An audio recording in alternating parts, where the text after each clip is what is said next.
If I told you the things I've seen on my ways, if I told you the things I've done in my days, you wouldn't believe me anyway. So it's best I just don't say. Lived 1,000 lives, I piloted 1,000 souls, I killed and fought and died just for a single role.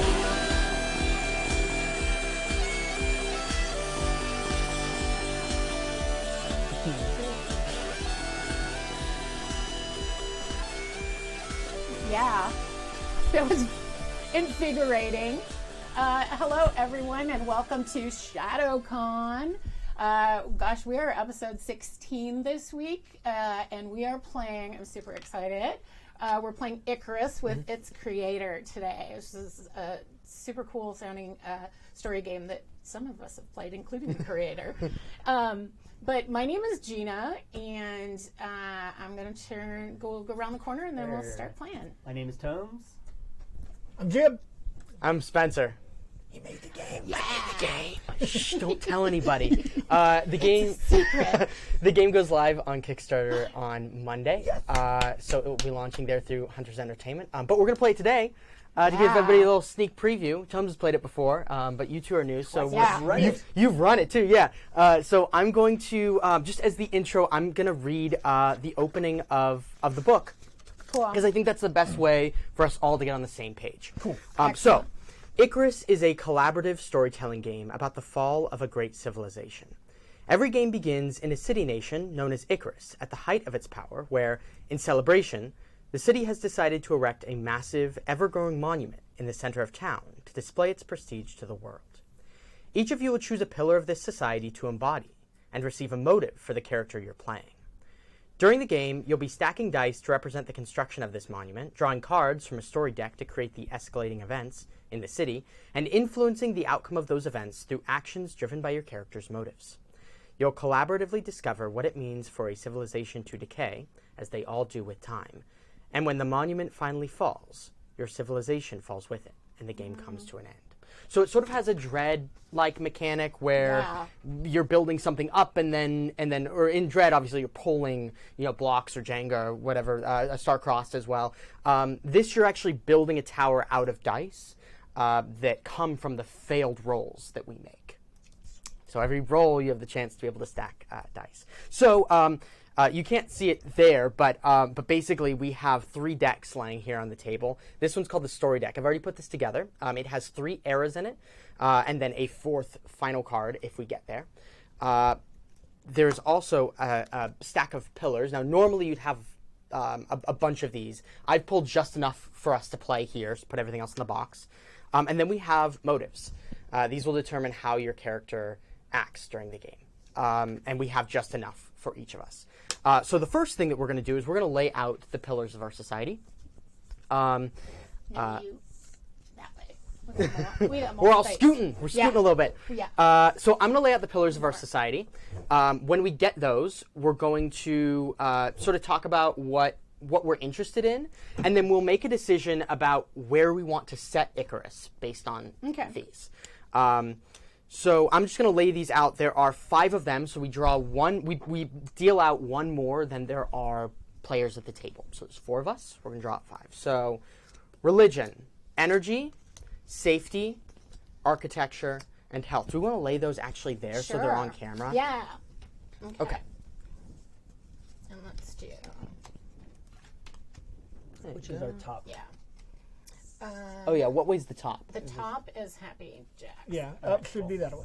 Awesome. Yeah. Great. So these are the pillars. Oh, it's not. It's not? It It's must the other be way? flipped. Yeah. Whoop. Yep. We are professional grade.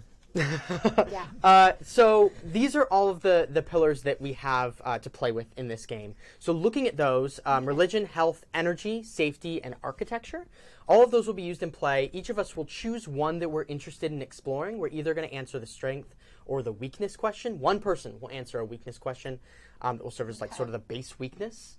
And then the rest will answer the strength, and we will sort of embody that that subject as our character. But before we do that, let's choose what kind of Icarus we're going to build together and then destroy together. So we have a couple of options that are in the book, and obviously we can also make our own as well. The first one is the first city of man. There's also the place of magic, which is like a fantasy city. There is the opulent tides, which is sort of an island city. The western haven, which is a Wild West town. The divine jungle, which is sort of Mayan, jungly, maybe even, what was that? Inspired, yeah. Okay. The red Prometheus, which is the first major city on Mars.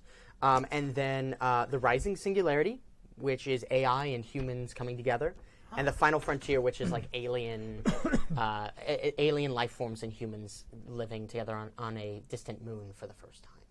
Is there anything that sticks out to anybody as something that interests? All of them. Good, great, okay. Good job. Well written, sir. Yeah. Is there anything? Seriously, there's like it's a really great spread of seeds. Yeah. So I've already played a couple of Yeah, them. you have. I played the Mars one with you. Yes, when we you played ran the it Mars first one. time. And I don't think it was the Singularity. I think it was that last one, that kind of like galactic. The final alien- frontier. Yeah, so I played that one. Do we want to try the AI one? We haven't played that one on streams yet. That's one of the ones that we haven't totally, played on I loved streams. them all. So just Okay. like that's Yeah, again. so I'll read it that again. Was the humans and AI. Yeah, so- it's transhumanism. I'll read it again and Sort of? let's see if it's something that Okay. interests us. Yeah, because I liked them all. As humanity and technology began to merge together, the brooding city streets of Icarus rose to fame. The first place to enact a synthetic rights law, it led the charge in recognizing AI for what it truly was, alive. With synthetics and hybrids living peacefully alongside humans, the city hit a time of explosive industrial boom, thriving on the backs of its hard-working citizens and infusing the city with a sudden and excessive amount of wealth.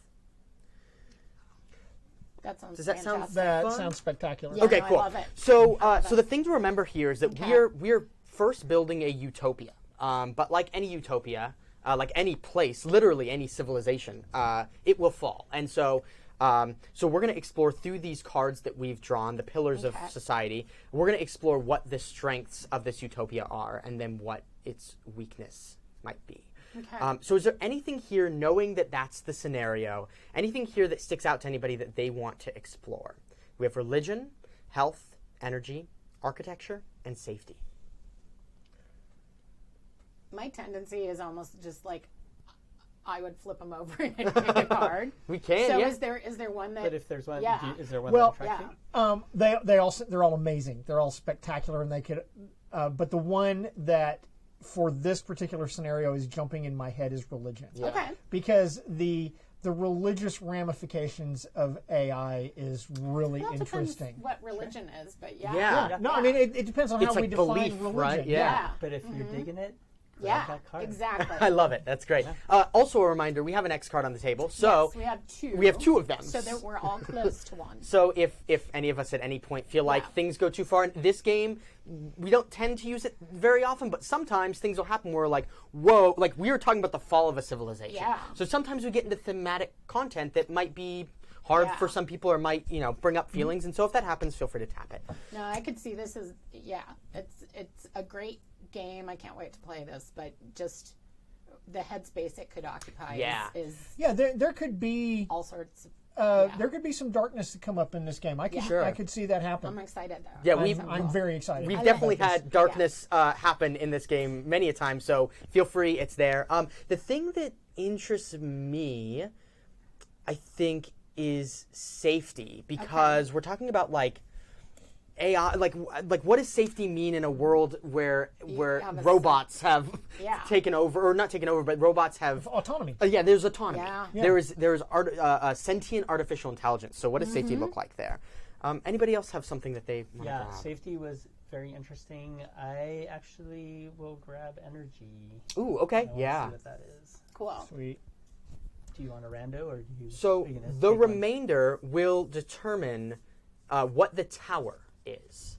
So if there's anything, you're going to shuffle them up. But the one that's left will be Yeah. the reason that the tower is built. So architecture is not a bad thing to be left if you want to do health. Neither is health. Do a rando. But health is I not. know. Okay, you're going to do random. Okay, I'm health. great. Okay, I am health with the tower. So architecture is going to I'm be cool the with that. reason for our monument being built, which actually is kind of a cool thing because it means that they might be building the thing just as a monument, right? Yeah. It doesn't have a specific like religious or energy or health or safety purpose, but it's actually like this is just to show off what we This can is do as a the- society. Our Is architectural, the reason? Yeah. prowess. So architecture is the reason. Yeah, architecture is like Health what. Is the, So all of these are going to be the pillars. okay. The ones that we have. I wanna just mention that with Sure. architecture, it could just be that it's just showing off. Of Yeah. Yeah. Yeah. However, it could also be that this is extremely vital to whatever we're doing. Yeah. Like it's architecturally important. Oh to our yeah, society that is as well. very cool. And I think that'd be kind of Like it holds the whole thing together. something together. And I don't know what that thing is. but, Oh, you that's know. so cool. I love it. Oh my God, yeah. Okay, so That's cool. our next thing that we're going to do is we're going to look at our card. One of us is going to have to choose the weakness on our Okay. card. Now, choosing the weakness is not a bad thing. If your card is the weakness, that usually means that your thing will drive the beginning of the story, right? That'll be sort of the kindling of this fire that we're setting. So, does anybody have a weakness that they think might be interesting here? Oh, I do. Okay, I definitely do. I do as well. So let's talk about him. I think once again, probably well done you. 'Cause, yeah, they're all good. So Okay, now cool. let's- Ooh. Wow, that was an interesting. Did that sound like puppies are okay? I- Was it a ow, ow, ow, I or a didn't know how to ouch? interpret. I didn't either. Okay. The call. I mean, it could be the start of a horror game. Okay, that's why it sounded a little bit to me. Surprise, we're LARPing, and Yeah. you're all in a different Yeah. game than you thought you were in. Okay, so let's just go around and read the weakness, because Okay, I feel cool. like that's something we should do. Sure. So I've got energy, and for me, weakness is energy has become scarce within the city, and it's now being used like currency. What is this energy source, and how is it traded? Great. Sweet. For religion, the weakness is, excuse me, in order to keep people in line, the city of Icarus has created a religion to convince people to follow scripture they control. What is the core tenet of this religion, and how does it manifest itself within the city?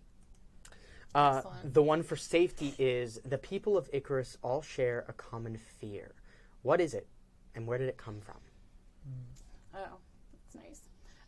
For health, I've got there is a deadly epidemic with no known cure being hidden from the public to avoid panic in the city.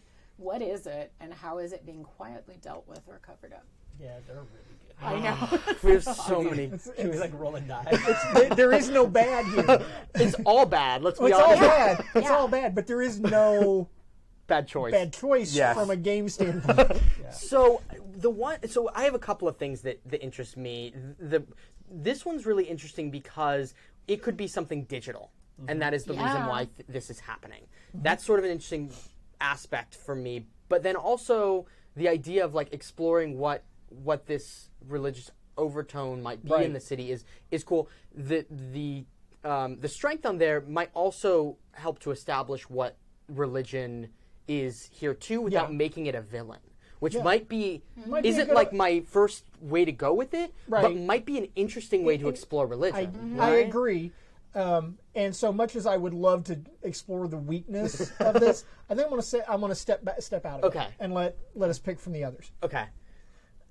I'm leaning towards this I one. kind of am too. I'm liked okay with them that. all, I but- mean, for me, when I first saw energy, I was like, oh well. I mean, again, it seems almost like like something that was almost obvious, right? Like kind Yeah. of like the religion thing. Like you've heard that. Yeah. Like I mean, there's all this AI, and like if energy is a currency, Yeah, you know but what I mean? this is. But that sorry. sounds like No, the most go ahead, fascinating. go Oh ahead. no, I was going to say because I love the idea, and we're not there yet. But I love the idea that possibly because we don't know what this tower is for yet, and if it is somehow vital to the population, what if there's some sort of like it's like a bio tower? There's some Yeah. sort of reason that it's, and what if it's got It's sick. sickness? I love that. I was also thinking about the idea that there's this plague, and the only cure if someone contracts it is to be digitalized Oh, and to become an interesting. AI. Yeah, That's yeah, good, that's too. that's interesting. So I think that Okay. might be something that comes out Out of the of that- cards out that of we that. make. Yeah, yeah. But No, I that's love something it. we should store so that when we're trying to Yep. tackle this problem, that could Yeah. be something we could do. So okay, so the rest of us are going to do our strengths. So what I'm going to do is I'm going to pass out some note cards. You're going to you're going to write down for you the weakness, the answer to your weakness. We're going to write the Okay. answer to our strength, and we're Okay. going to place it in front of us. So I'm going to do this, and then you're going to take that one, and you're going to take that one. So we'll just take a minute, and we'll write down. Yeah, there's some Sharpies here. Do you want those? Thank you. Do you have a pen? Here, I'll give you. You want? Yeah. Yeah, we'll do pen. That way we can maybe see it better across Yeah. the table. But feel free for. Yeah, in fact, if there's another Sharpie in there, a dark one, I'll just use a Sharpie, and that way I'll give you this back. Great. And it'll be a little chunkier. So remember with these what we call aspects. These are aspects. We're going to be creating these all throughout the Okay. game through the story deck. We should just be putting like a phrase or Okay. a sentence or two, something that makes it easy to identify. We're going to have the chance to talk through what our full answer is, but just put something on there that reminds remind us what us. that answer is. Okay. Otherwise, it makes it hard to sort of keep track of it all.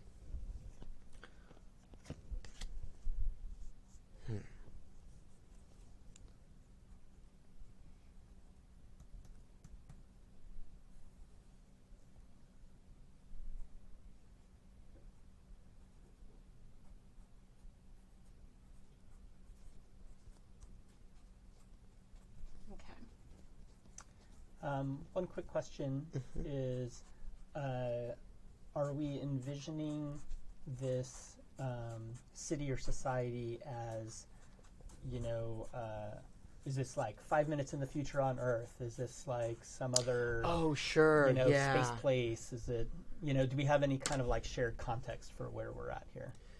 Yeah, what do we think? What interests us? Do we want to play with just be like we're on the well, I think that there is established in the fiction that we've already read. Yeah. There's the idea that like we have progressed past the point of the singularity, right? We have integrated Yeah. AI into our city now.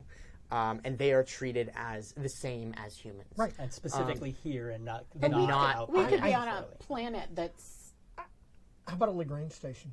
In orbit. It's I was gonna say I don't know what that it's a station in orbit around the planet that remains fixed over a specific spot Oh, interesting. on the planet. Yeah, I'm So down its for that. orbit keeps it always fixed over a specific location. Yeah. It's just sitting up. Yeah. Yeah, I like that a lot. But is there civilization on the planet? I think there is, but it also plays into the whole Icarus is risen up closer to the sun Yeah, I love kind it. of thing. What if it's just over Earth? What if it's like Okay, over sure. a place? We can figure out. We'll through Okay. the cards that we draw, we'll sort of figure out more about this world, but or about this city nation and about the world that it resides in. But I like the idea that it's just above or even like in the atmosphere of between like or maybe like where space and where it's like that mid space where Right. it's just beyond the atmosphere but not quite like Right, but moon. can be seen from the ground. Yeah, totally Oh, seen from the yeah. ground. Nice. That's Yeah. really fun. Cool. Oh, see, I wrote giant. Should I be writing small and we're gonna write more stuff on here? No, it's totally fine. Okay. Yeah. I'm like I wrote big.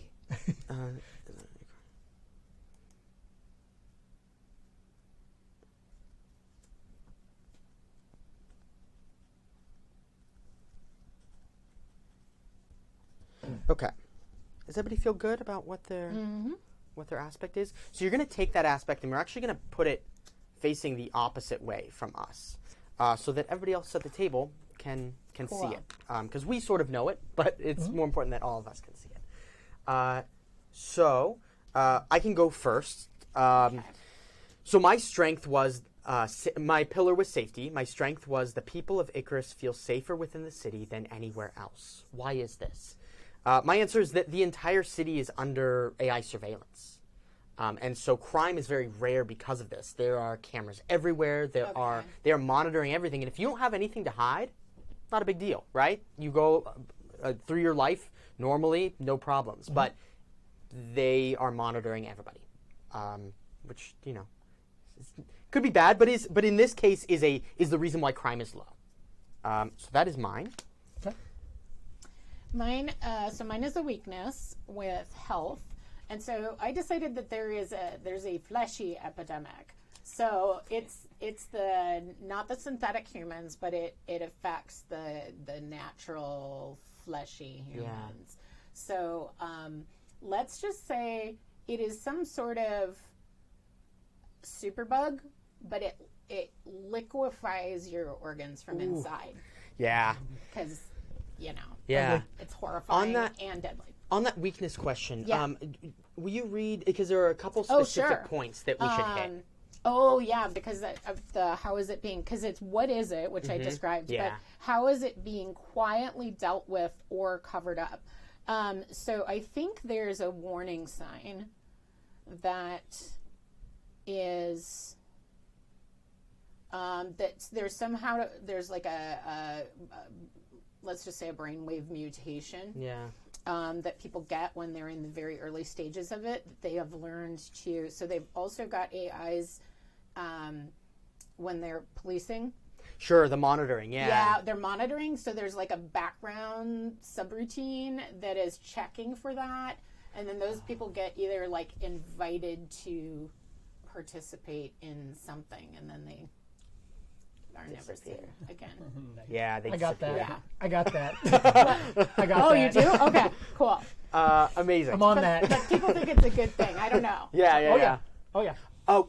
Yeah. What if they get like taken to they get taken back to Earth or to a higher echelon within, or like the guys is like, oh, you've been selected to live in the prestigious class, the prestigious area of Icarus, but actually there's nobody there. There's totally like they're posing it like a lottery, like where it's like but it's like, come with me, we have great things for you. Yeah, no, I like it. That's fun. Cool. Nice.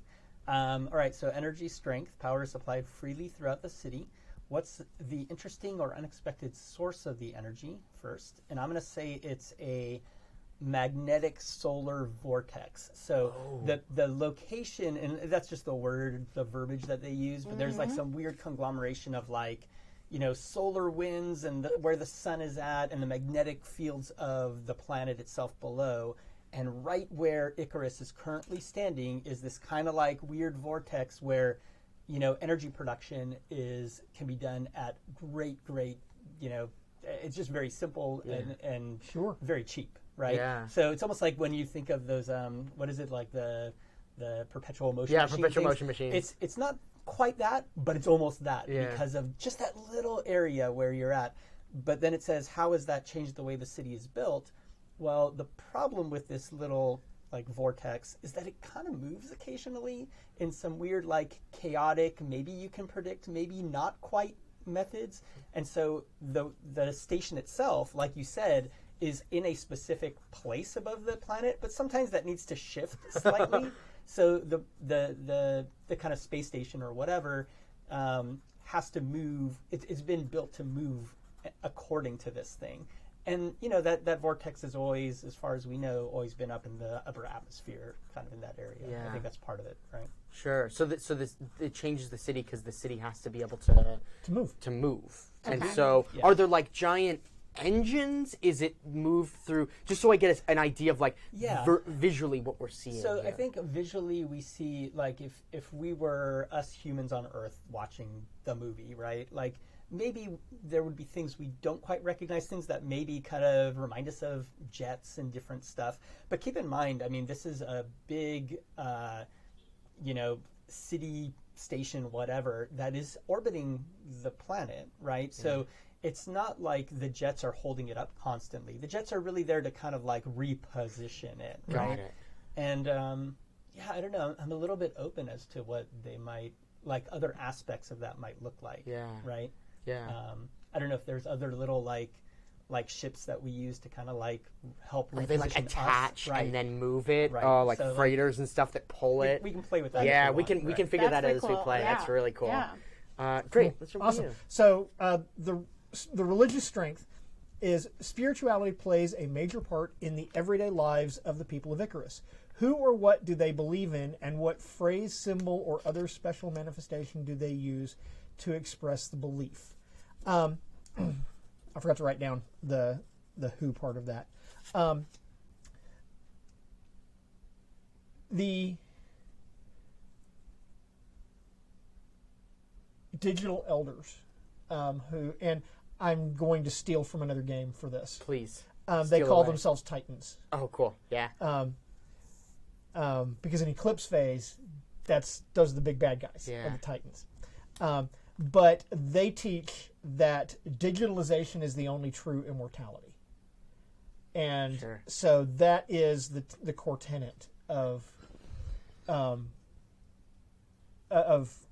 Icarus faith, but only a select few get to embrace this immortality. Totally. Because it's very, it's considered the great blessing of the Titans Yeah. to be allowed to become an AI. So when you get digitalized, do you become like, do they put you into a robot body? Do you become like in the internet? Like, how do you see this sort of manifesting itself? I think that they become. Because I want to steal I want to hinge on what you were talking about a minute ago. I think they become part of the vortex.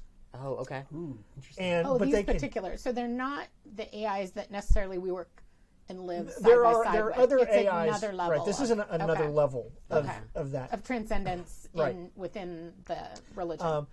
And they become part of the vortex, but they can put themselves into a body for a period of time. Interesting. So they become like the energy. Yeah. Oh, that's crazy. That's Yeah. really, really I like cool.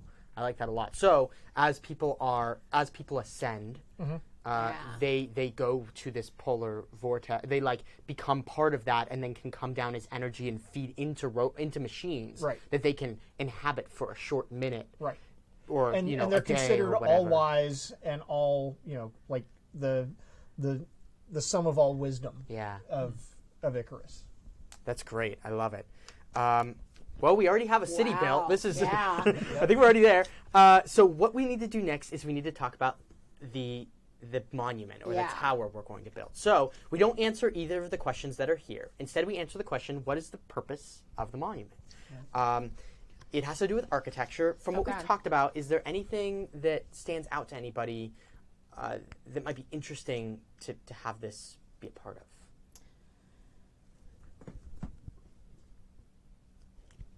There's the vortex thing. I which was just going to interests say, me. I would like if somehow it's tied into that. Yeah. That I don't know if it's some sort of stabilizing or. So yeah, I mean, I think Yeah. that's a really great idea. Is like if whatever this tower is their way of trying to stabilize the vortex. Because right now we have to kind of like move and adjust. It's a random factor, right? But if it's something that we can control, then we don't. We may be able to go like next level. With I think I love that, and I think that's absolutely true and factual. I think that at the same time, our religious leaders tell us that we must build this to reach the gods, to reach the Titans. Well, and there may be truth to that, right? I mean, if Yeah, no, we can, like, I mean, Well, Yeah. because Yeah. there is some element that our religion fuels our very existence. Right.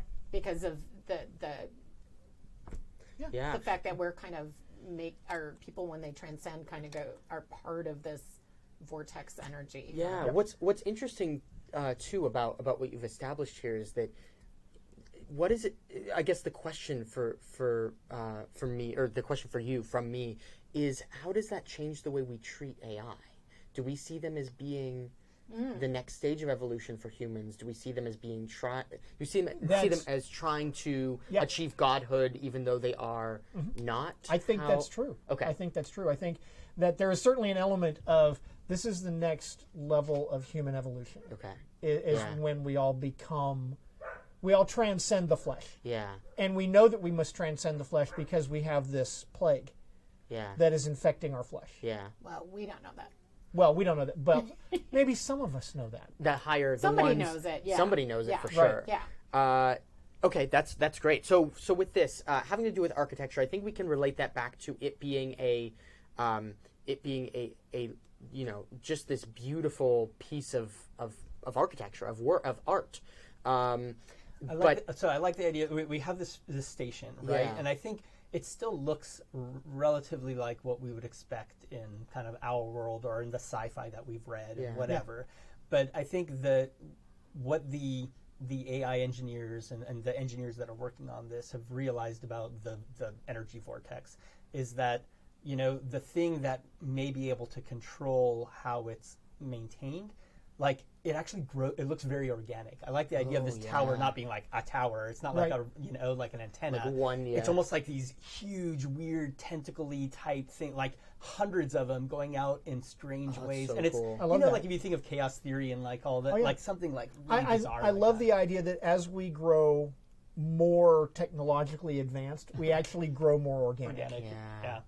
Yeah, that's great. That our And so technology becomes more organic. So we're seeing like it's very slow, but there is a process as those tentacles reach out, sort of like vines, right, through the air, trying to capture this energy. That's really great. So, the tower is an organic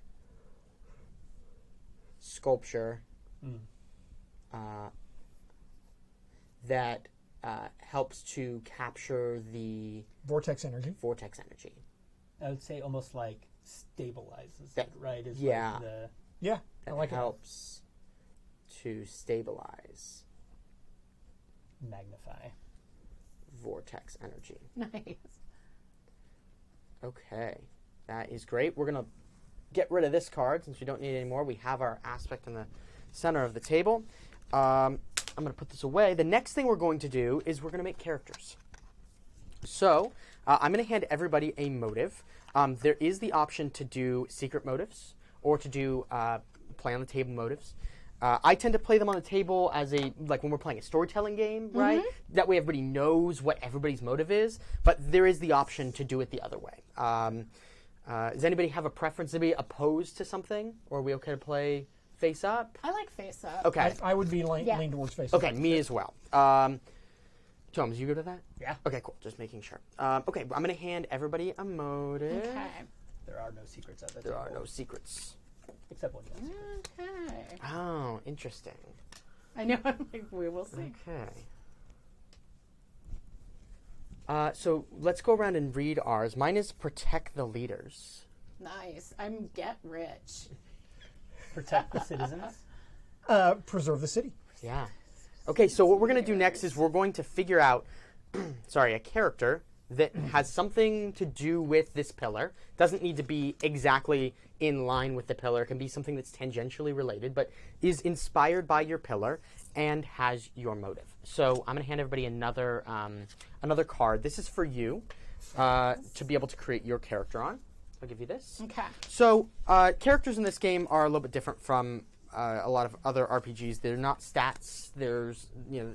They don't have a specific character sheet. All that you're going to write is your name, your occupation, Okay. anything else that is interesting to you about this character, a physical description, and then we'll sort of discover who they are as the game goes on. Okay. So let's take a minute. Let's come up with a character. And there are name suggestions in here too. So if you get stuck on a name, let me know, and we can just look at some of the. Are the name examples. suggestions under? Are they different under each of your little scenarios? Exactly. Yeah. So each scenario has its own imagery, resources and technology, and name section in the prompt now. So if you get stuck on something, you're like, I don't know what it is. You can use that as inspiration. Awesome.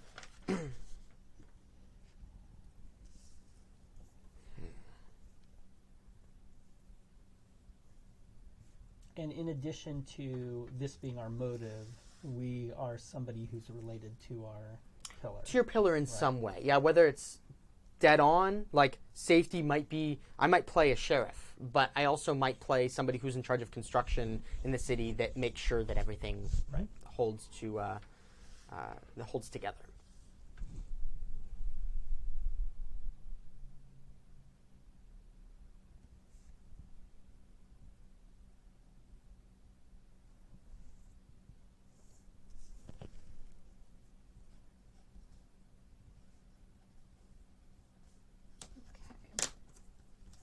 Sorry for the silence, everyone. I We're all know. thinking.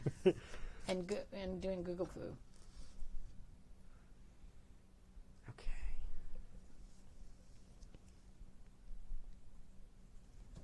Okay.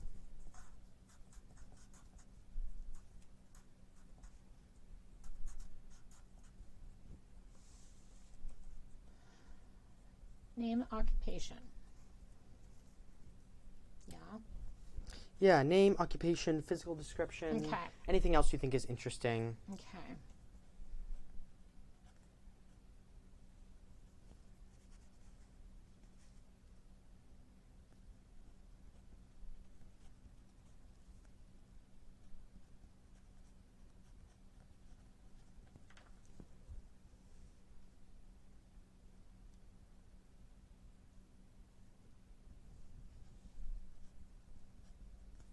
Okay, let's see.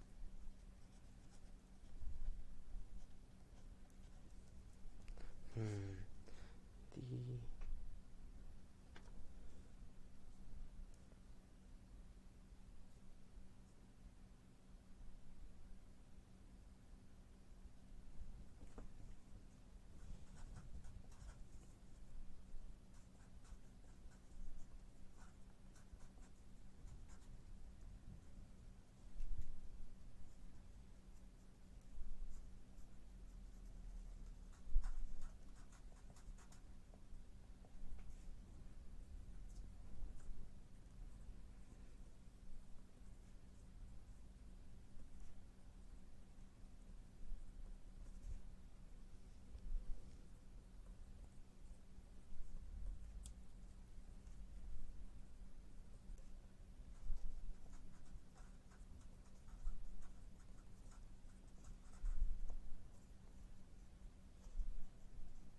Can I borrow another card from you? Of course. Changing something. Okay. No worries. Cool. How's everybody doing? Got it. Pretty Good? good. Yeah. Got it. Okay. I can share first. Cool. So my character's name is Abacus Reason. They are the head of intelligence, which has multiple meanings here. Obviously, it's the people who know. They're in charge of the safety in the city, but they also dabble in the intelligence of the AI and what it takes to make these. You know, I would imagine that if you had AI, that there would still be things that are automated that don't have intelligence necessarily, and so I think that they also sort of look over the division that differentiates between what it means to be a machine and what it means to be alive, which is a much harder line than it is in our day and age. Their job is to protect the leaders, protect the upper echelon, who are known as the Infinite Truth. I don't know who they are yet, but we'll maybe discover that as we go. Cool. Who this highest level of society is. Great. Are you ready? Yeah. So my character's name is Chana Patel, and I am a biotech engineer. So she studies, she does research of biological processes and things to look for industrial purposes for them. Great. How to use them for industry and to make everything better.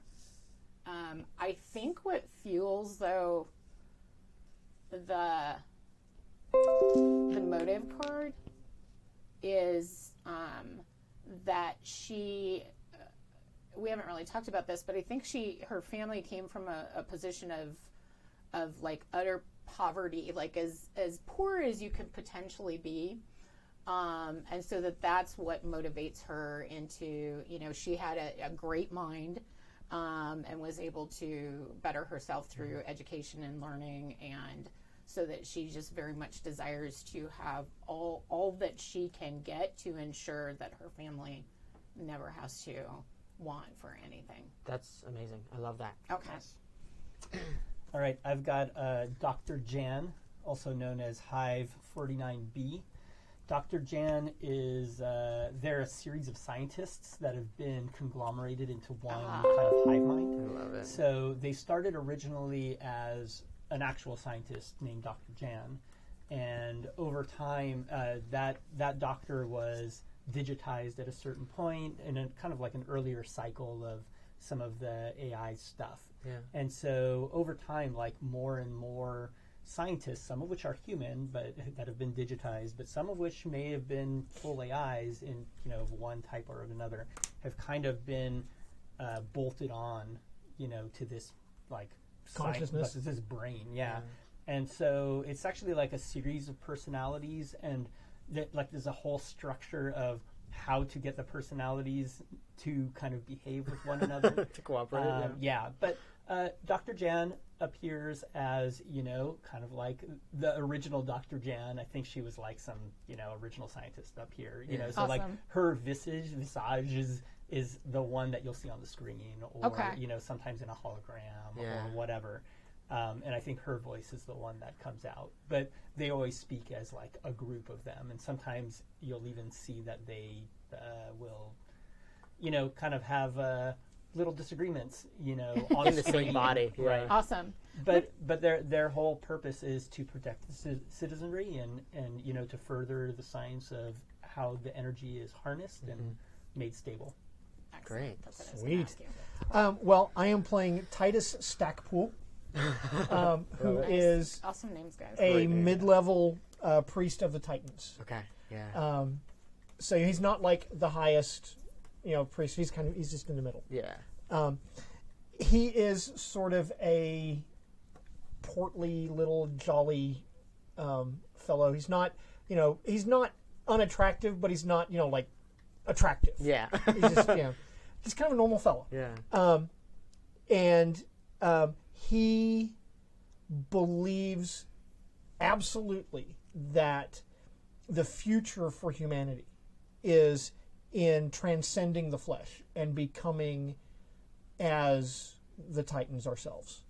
But to do that, we have to lay aside things of the flesh, and we have to move beyond those things ourselves before we can be ready to transcend. Right. So we have to fight against, the decadence of, the surface cities and things like that. And the priesthood is entirely about preserving the city, and if that means that individual citizens have to be sacrificed because they cannot advance forward so that they can prepare the whole city to transcend, well, That's what has to happen. that's what has to happen. That's fascinating. I love it. I forgot to describe her. So Shauna has fairly dark skin, dark eyes, dark hair, and she's very statuesque. So she's like 6 feet tall, does not wear makeup, but very classically dressed, simple, classic. Like if you could think like, just slim Like a black. sari? No, just she may have like what we would picture as sort of East Asian features, but she just like these would be like slim black pants, a black turtleneck, very simple dress. Like whatever looks like no nonsense for her. Yeah, flat shoes, that Right. sort of thing. So Cool.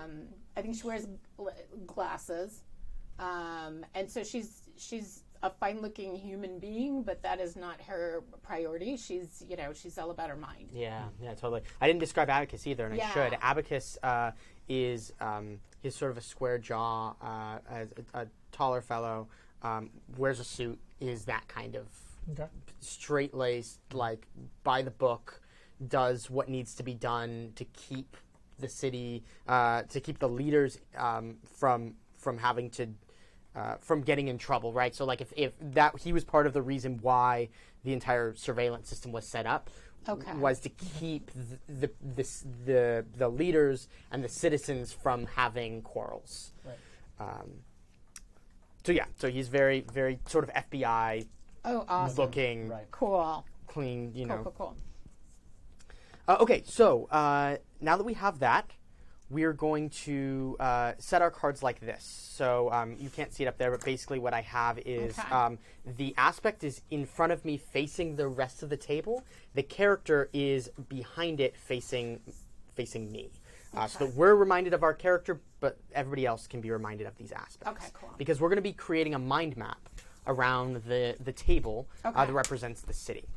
So to start off our game, I'm going to draw 2 cards from our story deck to sort of give us prompts. The first one I'm going to read aloud and we're going to answer together. An unpopular subculture within the city is holding a festival, and some members of the community have shown up to try and shut it down. What is the subculture, and why is it looked down upon? So, that's something that we will all answer together. Are there any ideas of what unpopular subculture is responsible for this festival? What you guys have said, I kind of like the idea of it being something very humanistic, right? Yeah. Like something that celebrates humanity in some way. Yeah, right? I love that. Yeah. So, like a I'm trying to think. an organic festival, How about it's called the Festival of Humanity, yeah. and it celebrates. Oh. Is this a make humanity great again kind of people? I don't think so. Okay. I think our society is so like Integrated AI and and- integrated. yeah. Like this is almost just like just it's almost like a cultural thing, right? This is Yeah. like pride in Got it. humanity, right? Got Because it. they're now like this minority group, right? It's just Okay. like, no, look, we have to celebrate where we came from too, Right. right? Yeah. Okay. And so like, but maybe it's unpopular because it's like, wait a minute, are you trying to say, Right. who knows? That you're better than, Right. Yeah, and it says, what is a subculture? So the Festival of Humanity, the humanists. Okay. And the other question is, why is it looked down upon? Well, because it goes against the gods, goes Yeah. against the Titans. These people go against the gods. Do we also think that maybe there are elements, within the city, even if it's a fringe group, there are elements that are like definitely Subversive. subversive, right? Yeah. So Maybe like non-believers? yeah, or even just like those who believe that humans are better than AI, or that AI are a Or problem, dangerous. or I think whatever. definitely that group exists within our culture. They're probably a part of this group, Yeah. but not everybody within that group. It's Right. I would even say like the majority of the people who would celebrate would not be. But No, maybe, but there are maybe some it's like people that every think- year there's always some event which Yeah. comes up because a couple of people do some shit, Uncle right? Ralph. yeah. Like it's expected. Yeah, like, yeah. Security always, Do they feel like they're becoming extinct, or that their culture There's is probably becoming... people. Probably. Okay. Uh, These fringe Yeah. people. Okay. We have some members of the community have shown up to try and shut it Okay. down. Who do we think that is? That's shown up. That's causing sort of this. Is it the surveillance, or is it another group? And this is a group that's come to shut down the festival. So an unpopular subculture within the city is holding a festival, and some members of the Humanists. community have shown up to try and shut it down. Right. Okay. So it might be people that are on the other side of. I mean, I don't know if it has to do with religion. If it's religious fanatics who have shown up, who are like, you are wrong. Technology, we should become extinct. You know what I mean? Like if there are those two sides of the spectrum that come together, that's sort of interesting. What it seems like you have Humans something- go home. No, I'm just the group that has shown up to counter the festival of humanity are the Darwinists. Oh, the Darwinists, yeah. Yep, because they are the ones who say we develop. We must evolve. Yes, we must evolve. We must evolve. We must move forward. Darwinists show up. I love it. Okay, we're going to put that on the table. I think that's probably going to go between... Where do we think that goes? Probably something to do with religion. Yeah. There is a fight that's breaking out, so probably something to do with crime in some way. And you have energy. Energy. I'm health. Yeah, so it probably goes like here between the two of us, I would think. So we'll turn it like... This is part of that mind map piece. Yeah, Like it's you trying to start figure out... where- Yeah, religion and safety. Yeah, I think Cool. religion and safety, right? Probably safety because of the fact that it's escalating into a problem, and religion because it has to do with the core tenet of that religion. Okay, great. That one is done. We'll answer one more together before we start our individual rounds. Oh, interesting. An outside force has come to the city to negotiate a deal. Who are they, and what do they want?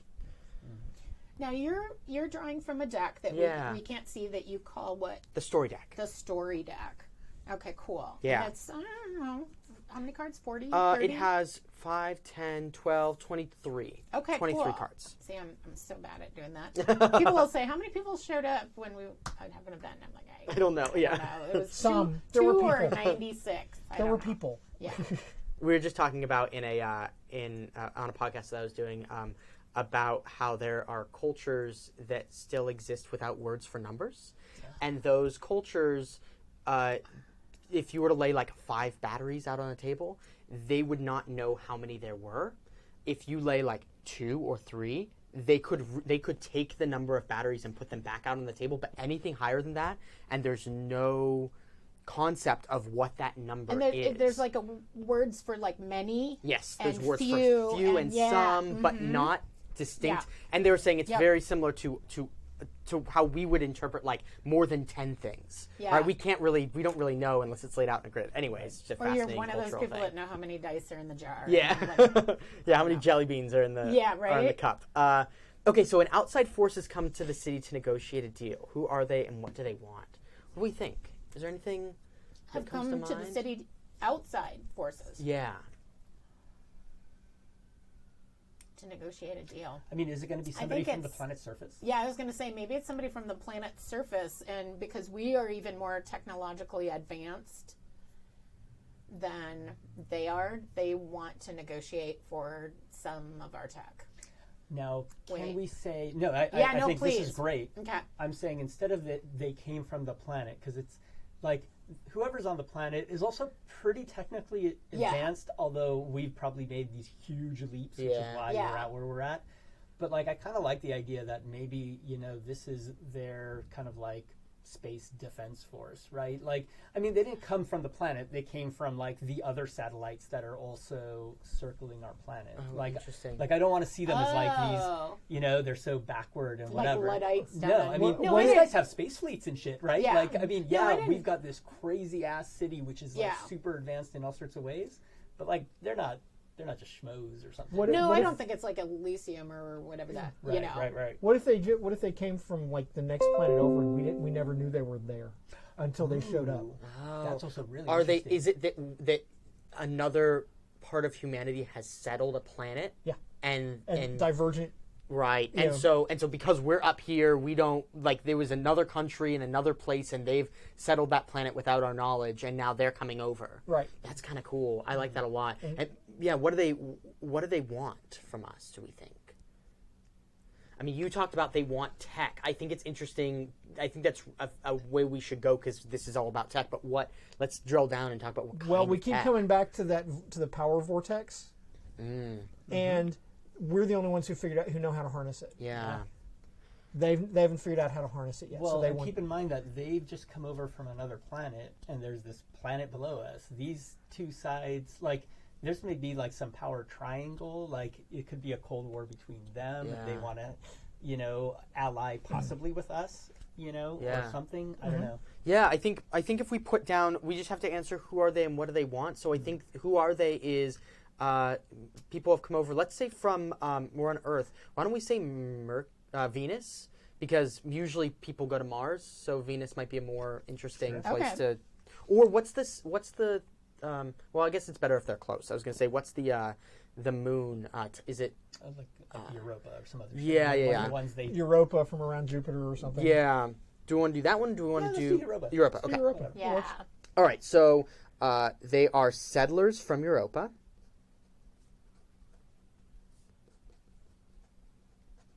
And what do they want? They want access to our energy technology. Mm-hmm. Does that make sense? Okay. And we'll explore I what like that that means. They want access to our energy technology. Maybe they've just discovered that they think there's an energy vortex around Jupiter. Sure, And so, but they don't know how to harness it. They don't know how to harness that energy. Sure. So they're coming to us to figure out how to Is that do just that. the story they're telling us? That Right, is yes, very it's possible. very That possible. is very possible. Okay, this feels like it's going near energy, and then maybe also near health because they need it for their survival. Yeah. Does that feel right? It feels wonderful. I don't know if I should we put it can- on here. I don't think there's anything wrong with No, you do yeah. want to do. We'll where are we keep gonna the do die on that Probably center right. right Okay, there, so but right you in can put here. it around there. Cool. Yeah. This will be Perfect. Okay, And you great. guys can see my stuff, so Yeah. cool. Okay, great. So those are our two sort of prompts. I will start as the first player to kind of show you how a regular round goes. Okay. So the way regular round happens is that I take a die and I put it on something that my character, that Abacus Reason, would want to change. Abacus is the head of intelligence. They protect the upper echelon, known as the Infinite Truth. So, what's something on the table that I either want to change? I either want to try and help become less bad, or I want to make it better, right? So if there's not something on the table where you're like, oh, my character wants to make this bad thing go away, it might be like, I want to make this good thing even better than it already is. So, this is the Festival of Humanity, the people going against the gods. That feels like that is a conflict that might not settle itself. So I think that Abacus is definitely sending some reinforcements to go down to this festival to make sure that nothing happens. There's obviously surveillance happening, but I think that there are whether it's AI or people, I think that a mix of both, right? This is what this world is about. There are AI and there are human patrol officers that are going out to make sure things there are fine.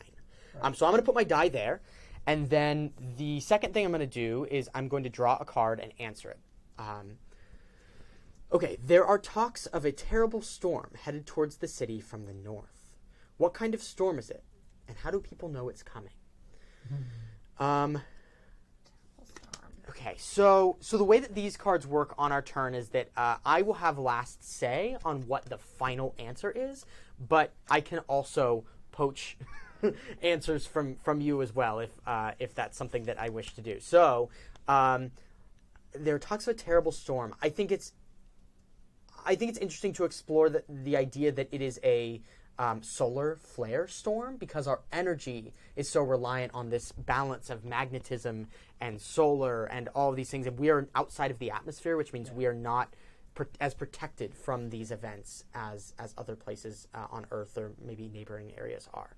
So I think that there are talks of, we'll treat north as in north to the sun, right? Not north as in compass north. Sure. So directionally coming from the sun, we are getting signs of a giant sun flare that's about to happen. That could destroy the parts of our that could hurt our energy source. That could put the city in danger. Oh, yeah. I think that's a big problem. So I'm going to put, what is that? Solar flare storm is coming. Solar flare storm is coming. And then how do people know it's coming? I think this thing might like the thing that helps is trying to help stabilize the energy. Yeah. It also has some sort of monitoring system within it that says, "Oh, there's a disturbance happening near our sun right now, and we need to prepare." So we're getting the monument is. There's totally that scene in the movie where, you know, we're constructing this new stuff and it's becoming like it's vibrating and becoming unstable. We don't know why. Right. Then it's like, okay, what it's the wait flare. a minute, it may be this. It may be predicting So something. so we're like, why is this becoming unstable? And they're like, I think it's trying to warn us. And it like has that kind of scene, that great Yes. science fiction dramatic scene. Just to, as a note too, we should think of this game as the season of a TV show. So think in that Okay. scale, right? So we're not talking about an episode Right. or like these aren't. These might be individual scenes. They might also be episodes that are happening. So we can think in that sort of broad, macroscopic scale as we Awesome. create stuff. So so that's I what's meant to happening ask there. you this earlier too, Sure. because I don't know if we said at the top of this, but perfect number of players generally for the Yeah, game. so the game plays best with 3 to 5. There are only 5 motives, so you can't play higher than 5 unless you Got double it. up the motives, which we don't really recommend. Yep. But 4 is sort of what I think is a sweet spot. good, good Cool. sweet spot. It gives everybody the chance to have their voice heard, but it also keeps the game moving. But you can play it with 5 just as easily. Cool. All right, so my turn is done. So we're going to jump over to you now. So you're going to put a die Okay. on something that, what was your character's name? Chana. Chana, that Chana Yeah, might Chana want to Patel. change. That she might want to change. Yeah, she's going to want to affect. Yeah. Okay. I'm going to turn this since I know what this is. And currently, as far as the thing, we're talking about these 4 Yes. that are on the board, right? Or any of the aspects in front of us as well. So Even like, wait, the Uh, scene or story so- aspects, not our own aspects. no, so you could change anything that's on a note card besides your character. You Okay. can change. So if like you want to Nice, try and okay. help, that fleshy epidemic. If you want to try and do something with the fleshy epidemic, you could put the die Okay. there. And the main thing to remember when you're putting a die somewhere is your motive. That is the main thing you Yep. should be concerning Okay. yourself with. So how does Chana plan on getting rich? I know, and it's like, let's see, fleshy epidemic, settlers from Europa, who wants? They Well, want the instead of tag. curing it, just get something which allows you to survive with the problem. Yeah, on a medicine. Literally the pharmaceutical company. Yeah, you Oh my just form a pharmaceutical God. company. But see, I was totally trying to play the card I got that in a not specifically traditional, like I'm not a rogue. No, I'm it's all not, good. you know. No, you could be a business person. No, I know, but That I is right. don't. Yeah, it's the same thing. Yeah, I don't. Yeah, I didn't want to build that person. I found it a little more interesting now. Okay, I think. In the chat room, they're like, too real. Yeah, Yeah. we're going full capitalism here, right? Oh, I know. That's why I was like, I don't want to do the traditional like money for money's sake and Right. or. But I don't see. Also, What's that? Not even- rich could have a lot of different meanings. True. Yeah. No, that's what I mean. Like, I think this is more about safety and security for the people she cares about getting that money than Yeah. it is about And actual maybe wealth. will reveal more about what that looks like. Yeah. Yeah, exactly. So I'm gonna put it on the fleshy epidemic. So she is the person that knows about it, and let's say whatever form of cure can look like. She wants to, if it's initially, if you can slow the progress of the disease through Yeah. medication or, So inadvertently get rich doing that. Yeah. Yeah. Yeah, but it's for a good cause. It's keeping it people is for a alive. good cause. Yeah. As just a Sorry about the in the yeah. as just a note, you also can, not that you should, but you can place your die on the same aspect as somebody else to help increase the odds of success. So if you and I both wanted to stop this festival from exploding, we could both put our die on here, okay, cool. and then we would roll both of those die at the same time, and if one of them succeeds, then we both succeed. Now, the die, if a die fails, which is a 1, 2, 3, or 4, it still has to be added to the tower, but Okay. at least we still succeed there. If Okay. you want to affect the aspect in a way that is different from somebody else who's put their die there, we would place them on opposite sides of the aspect, and so we could go against each other in that case. And Like so one's fomenting revolt while the other yes. one's trying to. So if like you had there's a motive we didn't get called Bring Down Icarus, and that person's whole thing is like just trying to forward this destruction. And so if you had that and you wanted to like try and incite violence here, you could put it on the other side of the aspect, and then we could fight. Basically, we could roll die to figure out who succeeds. So just a note, that is something we can do. Great. I'm going to pass you a card. Okay. That's the next step. Okay. Do I get to read my card? You do. Okay. So this is one of the story cards. It's the cracks in our facade. A peaceful protest flares up in a public area of Icarus. I'm looking at you, Festival of Humanity. And what are they angry about? I mean, I can do something completely different, but You can I can. fork into that? So otherwise? it is highly encouraged if something feeds into another aspect that's already on the cool. table Cool, to cool. lean into that story development. Now, what's interesting is that I've Cool. already put my die here. Yeah. So you're going to change it, and I'm going to have to deal with that escalation, right? nice. So I it's like like it. I don't have the Okay, ability. cool. So yeah, so that's a fun little thing where you can affect So it, aspects that already have But die you on would them. be adding a new. You could add you could add a new one to the bottom that sort of affects the narrative that is taking okay, place there. cool. So I wanna hand you this. And then will this card go on the table also? It will And go then back to the deck. discard. Yeah, Okay, cool. back to the discard. And so that kind of it folds right into the narrative we were starting to create. Yeah. So the humanist, it is just like a peaceful sort of celebration. Yeah. There are obviously some members that like we don't make sure they keep their mouths shut and stuff. But there are people who are want to intervene with that peaceful protest. And they are, we already said they're the Darwinists. So the Darwinists are trying to stop the humanists. Did we name that our festival? Yeah, the Festival of Humanity. Humanist Festival. It sounds. I mean, the thing is, both of them are probably completely decent organizations. Yeah. It's just when you put the fringe members together, we get this sort of explosion. I think it's interesting because we already had them showing up here for us to talk about what this protest flares up. So in what way do we think that happens? Like, what is the scene that we get here that shows this flare up happening? I think it is like it's let's say it's almost like the festival is like a little. I'm thinking of the Sunset Junction.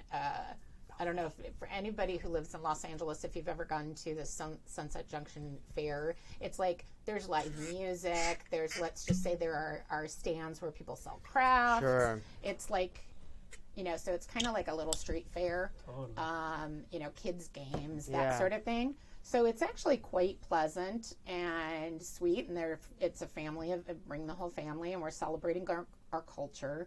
And there is a large group of people who is approaching en masse. So they're all kind of together with their signs about, stopping the festival and, we must move forward. and they're chanting. Can I inject a thing? Yes. Instead of like people marching toward them, because they're Darwinists and they're kind of linked in with these AIs and the machines.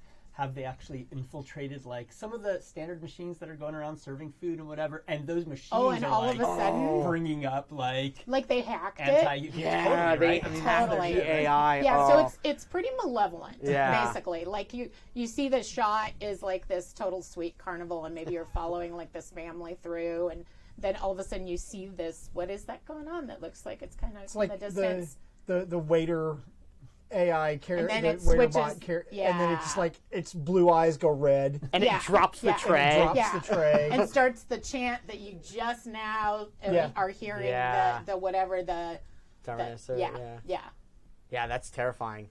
I love that. Thank you. Yeah, that's so cool. That's so in That's tone. my favorite thing about the storytelling at a table is just feeding off Oh yeah, I mean, and that's what this game is all about, right? Like we bounce ideas around, and at the end of the day, if you didn't like that idea, you would say, that's a great idea, I think I want to explore this though, and you can, you have final say. That was a shitty idea, I think I'm going to explore it.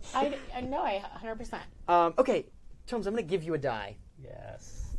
All right, so we have Dr. Jan and the Hive Mind, and I think what they're going to do is play. Totally. I think they're going to play with So you're going the settlers from Europa. Yeah. Right? You got a stake in that. So, like, all this is going on. We got some of that in the first episode, right? But we also get this, like, ship coming over that looks very different from all the other ships, right? That we've seen.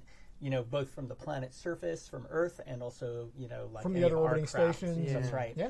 And so, you know, that was a whole little thing that happened kind of toward the end of the episode, right? Yeah. And then there's suddenly this, like, oh, there's a delegation, right, of, you know, people from this other planet that we've kind of not expected, you know, especially not expected to be an actual power, like a power player. Sure, maybe there's, like, some colony on Mars or something on the moon or something, but they're all kind of like these little smaller states, right? Whereas this is like, no, these are apparently like a power to be reckoned with, right? Yeah. Like they've shown up on their ship, but there's also like this massive fleet that's hanging back. Right? Yeah.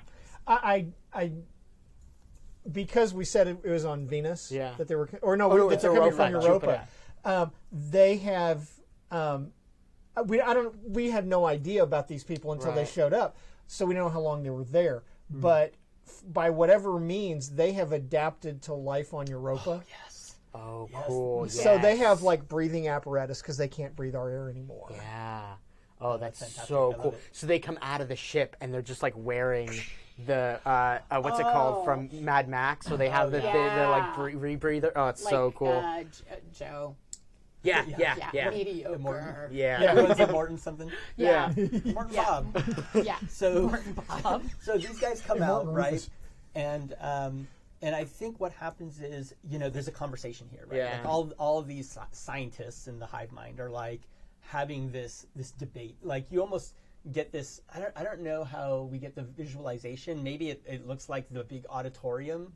Oh yeah. You know, where like there's all these voices talking. And, you know, and some are more... strident? Some are more strident, but definitely they're not all like voices as in they're all fully AI or fully conscious or fully formed. Like, this is a conglomeration of AIs that were at different levels, right? So, like, some are more processing machines and some are able to deal with certain types of things, but maybe not real thought, right? So it's still this weird... like, you know, Congress hybrid. Yeah, right? and I think that it also the idea that there are people that have had enough augments that whether they are man or machine is questionable. Up to debate. Yeah, up to debate. And so you have, you know, they have a robotic mouth, but they have human eyes, and it's like, are they you know? So like you're sort of getting this. You're seeing for the first time the whole scope of like the people that have lived on Europa have really had to adapt, and so they've been augmenting themselves to be able to survive. That's really great. So they're like street punks. So I think what's happening here is, to put it bluntly, is Dr. Jan is deciding, you know, and the group has decided to try to get more information from them, which is to say, like, hack into their ship, which is, you know, docked. And to try to so not necessarily like...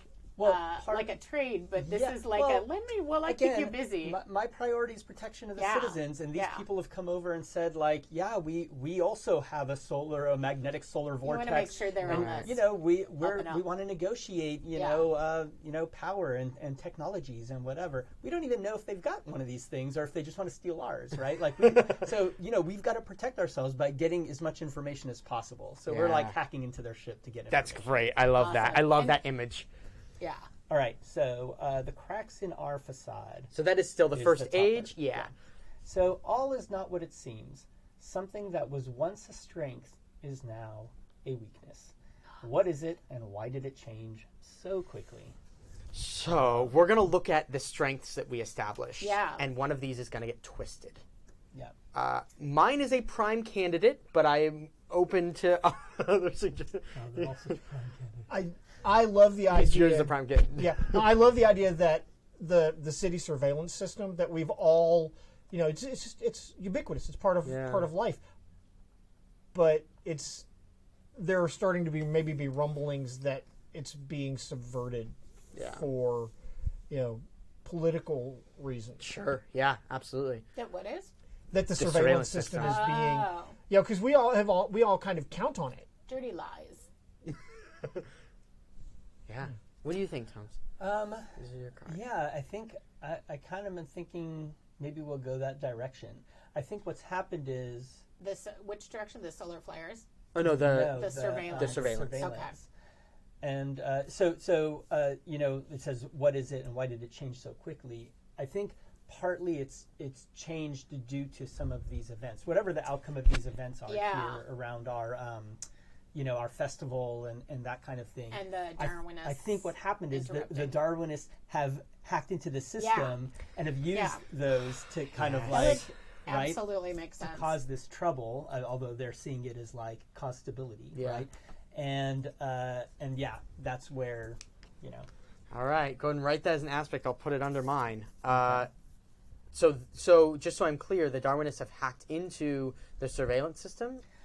Yeah, and I think what that means for us is we either have to restrict its use to a smaller set of people, maybe disable aspects of it, take aspects offline, or delegate them in certain ways. Right. So it's basically whatever we're doing to try to gain control again is going to in some way compromise our surveillance.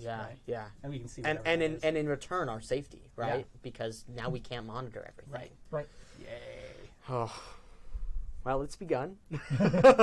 While he's writing that, do you want to take a die and put it on something that you think your character might want to change? Remind me your character's name? My character's name is Titus Stackpool. Titus. Put on something that Titus might. What a good name. Want to affect.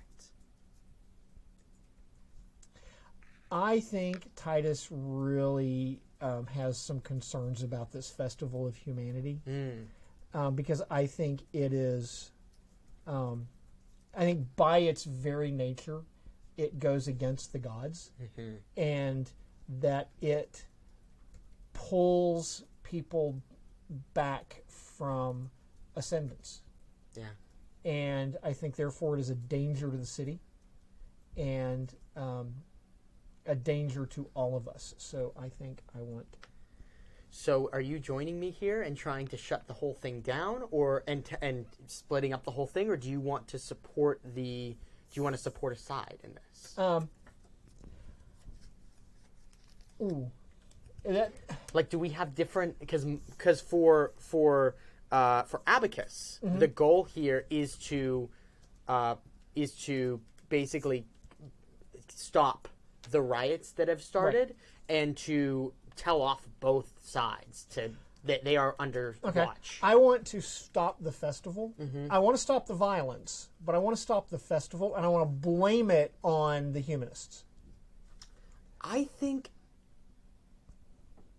Abacus might be okay with that. Okay. They're the head of intelligence. They're about intelligence, and they see the humanists as being sort of the issue here, because we're all trying to move forward into the future. Right. We're all trying to move forward. We're all trying to ascend. Right. So we will make an agreement here to do that. That sounds great. I like it. Okay, I'm going to give you a card. We've made a what's that called? A treaty or a sweet temporary pact. Oh, the rifts between us. A curfew is decreed upon the citizens of the city. As there should be. As there should be. Yeah. What happened to cause it? I'm looking at you, Festival of Humanity. And how is it enforced? Hey, it was the Darwinists.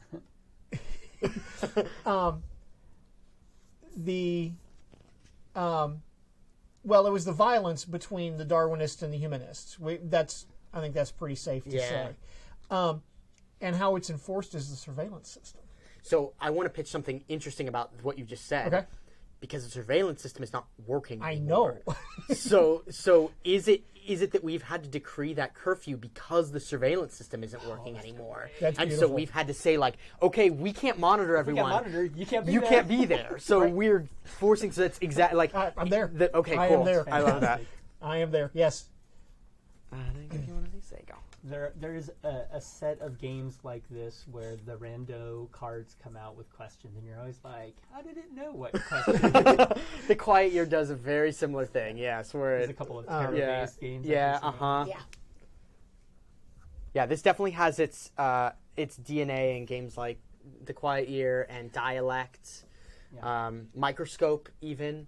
And of course, Downfall has a very similar thematic thing going on. They're very different games, like the way they play is very different, but thematically it explores a similar space. So I definitely have drawn inspiration from all of those amazing, amazing games.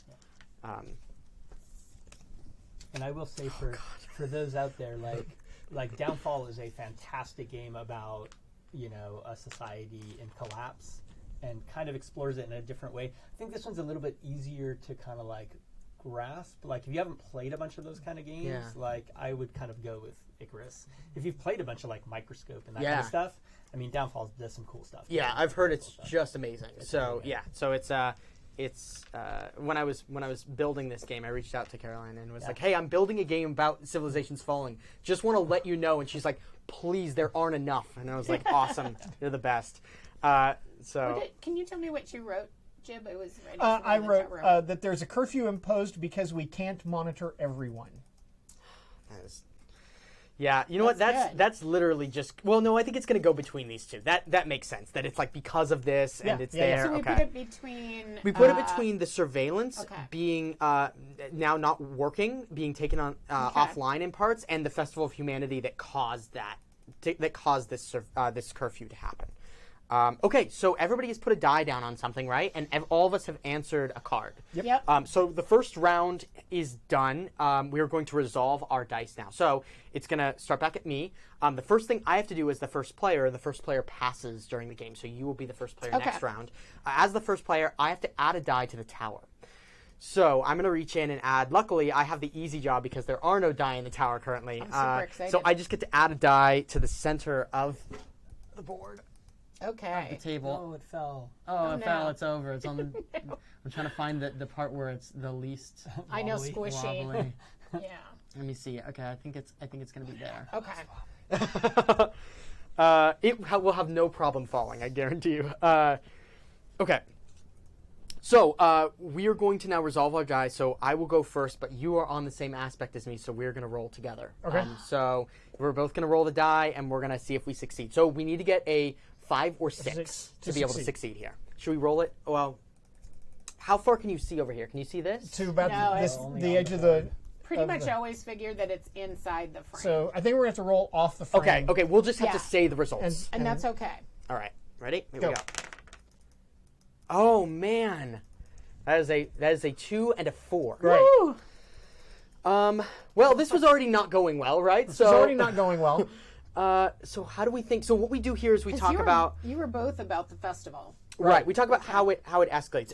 Normally, what we would do before we roll is we talk about what success looks like here. We already did that previously, so we didn't need to reiterate. Success would be de-escalating the violence. Yes, and blaming it on the humanists. blaming it on the humanists, and that did not happen. that did not happen. So let's talk about how. So instead of doing that, now we talk about how the problem escalates. So there is a curfew.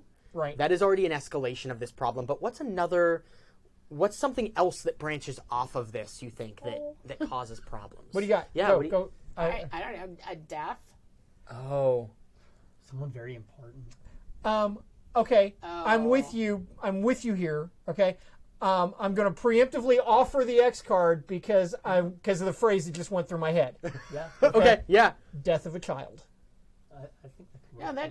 as long as we're not going to. We're not gonna do it on screen. Descriptive or Yeah. creepy or anything. I think that is often the thing that causes the most tragedy in a society. Yeah.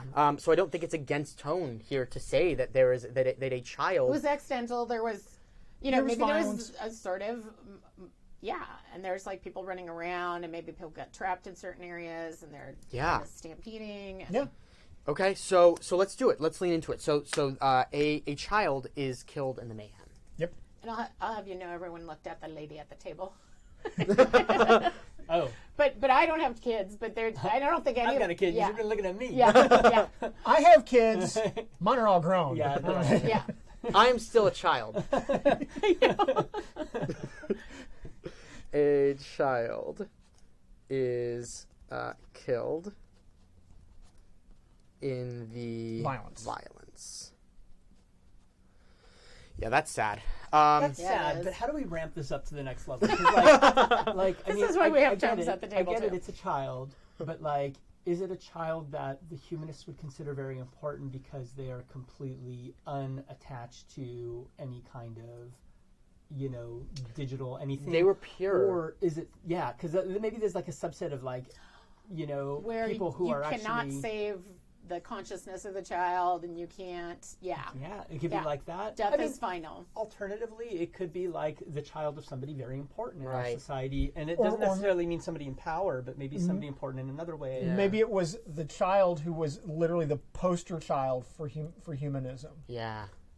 Yeah, they were there as like they do like a, what is it called?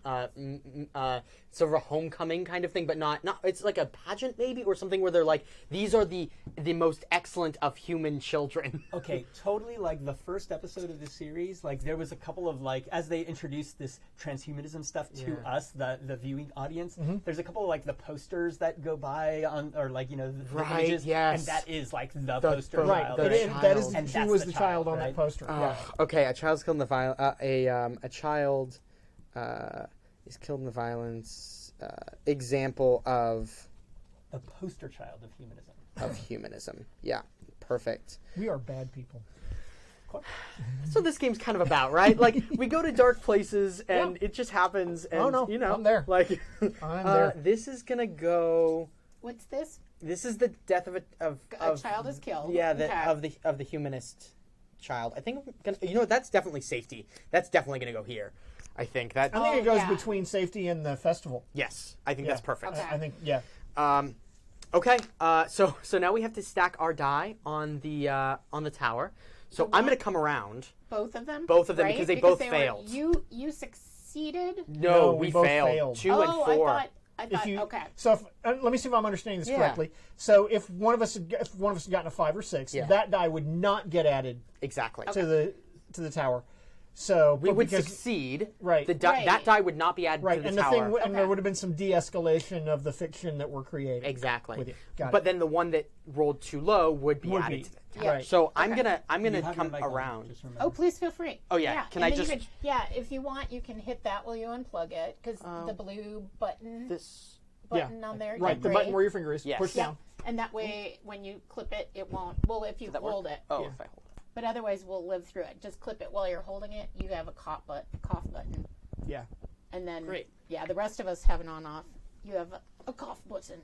Stu's, For Stu's, yeah. yeah, Because he's got one lung. he doesn't cough like that. Do you want to add first, or do you want me to add first? Your pick. Why don't we have you add first? And just mind the camera, Yes. the face mic. Okay. Jim has added his, it's slightly What's the best way Santa. to do this? I wish I had a side cam too. Like, Yeah, I know. there's a dice cam, which is Here, I might totally just have to scoot that way. awesome, Yeah, sorry. but Am I blocking the camera? Is it okay? no, you're fine. You do you when you. I don't want our world to end yet, because we already Okay. got 3 days. We're good. Yeah. As it starts to get higher, we'll get a little more. I'm just glad I didn't have to add the second or the third one, because if I made it fall, then Can I take a picture of your adorable face tones with the dice tower? Sure. Yeah. I'm putting my microphone Yeah. back on. Okay, Oh, that was not bad at all. great. All right, let's jump over to you. Okay. So, let's talk about what success would look like for you here. For my fleshy Yeah. epidemic, success would look like. Can this be initial success? Is there going to be additional stuff that can happen, or do I? So the way that it works is that it's sort of up to us, right? Like, Okay. we can go as far with the success as as we think is narratively appropriate. So if we think about the scene in the movie, in the TV show, right? If you succeed here, what is it that your character would get? Okay, what I think she gets is that she knows the cause of it. Oh, that's great. And the cause of the bug is some sort of byproduct to the energy tech. Oh. That was adorable. That little, I love it when things get tied together. Right? Okay, Well, that's so totally the thing you do at the show. You'd be yeah. like, That makes sense. Yeah. So go ahead and roll your die, and Okay. a 5 or a So, 6 is a success. The power vortex that is representative of our gods Yeah. is also killing us. Yes. Great! yeah. Only the fleshy people. I got a 4, which also means that I'm going to have to. You're going to add it to gonna the have to tower. Yeah. But we have to describe first how Yes. this problem escalates. So And to be clear, like, does that, like, you just described, Gina described, like, what Chana was trying to get out of that scene. Yeah. does it As mean a I failure, get, yeah, could that mean, can I like, get it, but it's bad? right. I mean, I think that's up to us, Failure at a right? cost. Like Or failure at a success at a cost cost or is, whatever. and you also roll 4, so it's like, we can play with it. Normally, it means that we escalate the situation. It doesn't necessarily mean that you don't get what you want, but it means that the situation becomes worse. So, yes, I think that she gets it, or she thinks she did. yeah. She identified it, and she makes it public. Oh, yeah, yeah. 'Cause that's not. That's not a good Yeah. way to go about that. So I'm going to give you this. Okay. Oh yeah, you have a pen. All right, Okay. James Holden. Can it very much be like, do you think, and you know Chana, right? Yeah. We don't know Chana that Right, well, we don't know- but yeah. we're new to Chana, but Yeah. do you think Chana would discover this and make it go public, or did she discover this while someone was maybe there or listening or interviewing, and they're like, oh, and they made it go public? You know, like someone was interviewing her on a different reason, for example. Do you know what I mean? I like that. I like that because initially I guess I was thinking she made it public, Right. but I like that she didn't necessarily, because fame isn't part of the get rich thing. Right. But that she was, let's just say there was, some film crew or something, and Okay, can I Yeah. grab that film crew for a Yeah.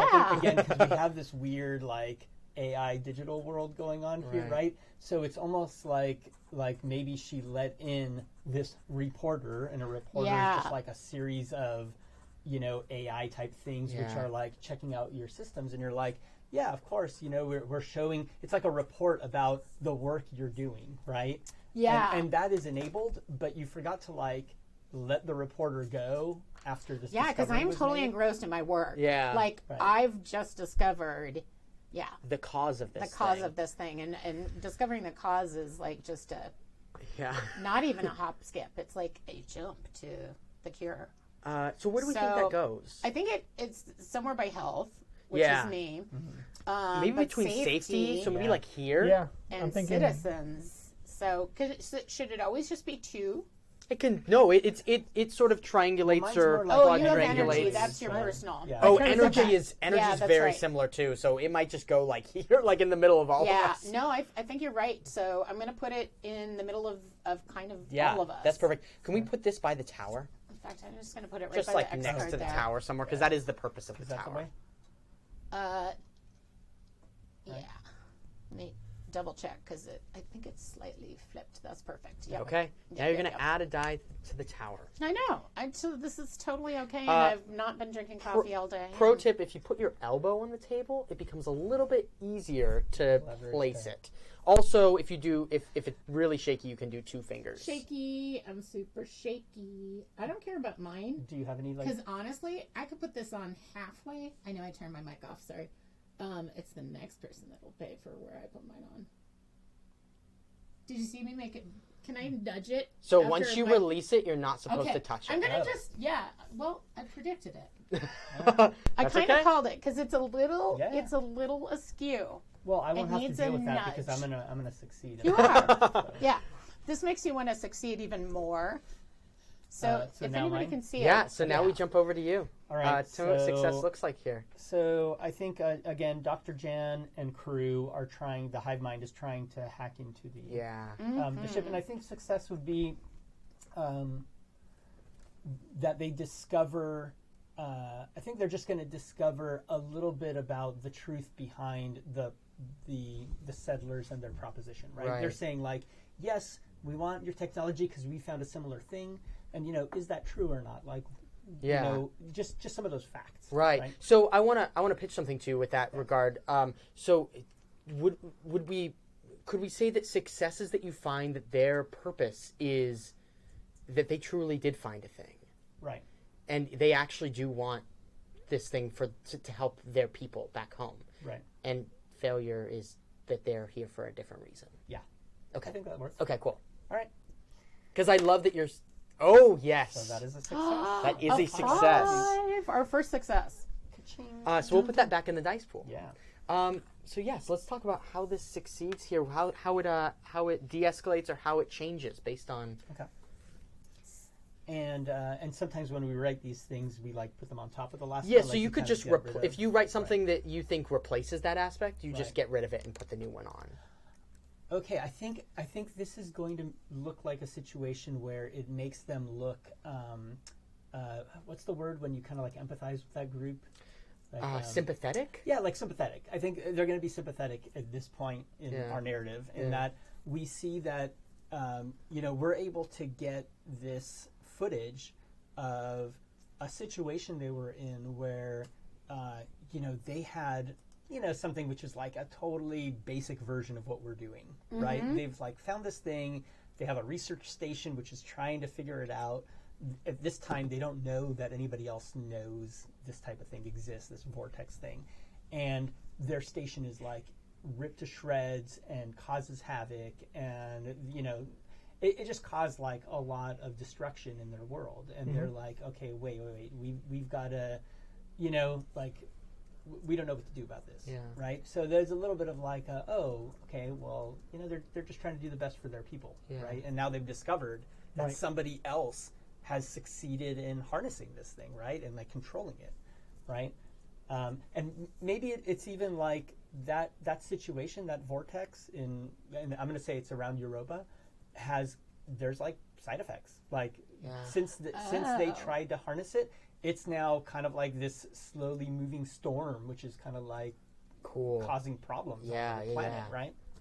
So That's fantastic. Okay, so let's write that as the... Okay. Dig it. I dig it. Great, and you've already resolved with me. Right. We failed. We failed. Very much so. So now we're going to jump over to you. You're going to be first player. Okay. So, Scatty. yeah, as the second round Okay. begins, you're going to take a die and you're going to Yep. put it on something that Shauna Yep. might want to change here. I'm gonna want to change. Can it be the same thing that now that I've found the source of the virus that I Sure. want? Okay. Yeah, if you want to continue on that storyline, right? That just sort of Okay. moves along that piece of the storyline. Yeah. So you've made this. This has gone public. Yeah.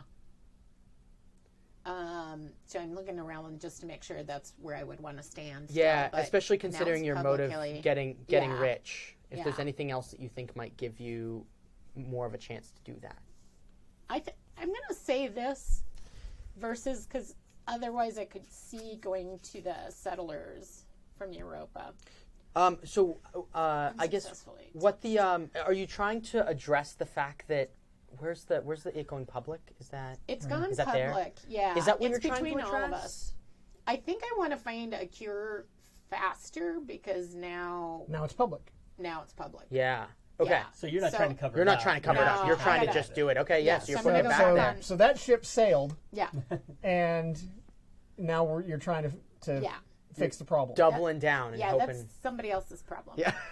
That is my problem That is right yeah, now. I'm not public relations Yeah. or So you're doubling down on that aspect and I am trying going to to. trying By to that. do your thing. I need to find a Here you cure. go. Okay. So let's see. My rift between us. The expansion of the city has started to encroach upon another nation's land, sparking a battle over territory. Who is this, the other party in this war, and what are they doing to keep our forces from moving in further? So expansion of the city started to encroach upon another nation's land. I mean, I've got a thought. If you're Yeah, open to it. because what I was kind of immediately thinking of is, like we said, there might be other satellites or other, in orbit. And so that we're actually, and feel free to, Well, so that solar flare thing that we were Yeah. talking about the last time, right? Yep. Like, okay, we 'Cause we moved. detected Yeah. there's problems. We're gonna have to move, right? Yes. And that movement puts us in too close of proximity Right. to this other party who are We're Icarus. Daedalus? Yeah, I could totally be. Yeah, let's go with God's names. And Sure. yeah, Let's do Daedalus. yeah. So we'll do Cool. Daedalus. I love it. So, and what are they doing to keep our forces from moving in further? I think they've got ships out that are like military ships that are like literally prohibiting us from moving unless we squash them. Yeah. So now we have like this barricade, and we need to move so that we get out of that solar flare Yeah. zone. Yeah. And we're not able to now. We're being held. Unless we just go don't care through about the well-being of those people. Yeah. Okay. Cool. You want to write an Yeah. aspect that reflects that? Oh my God! Spelled And I would like to D-A-E-D-E-A or A-E. We can look it up. Help me chat room.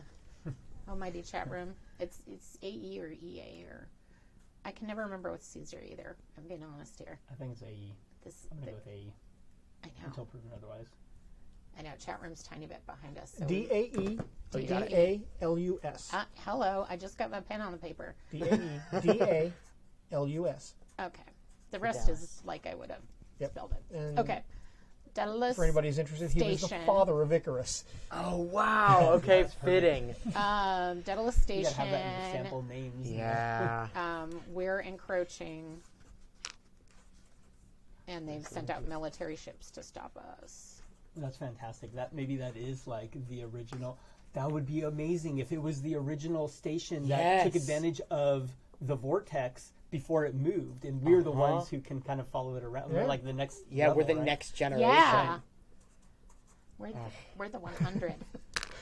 The 100. I freaking love that show. That show is a minefield for your mind for good game content.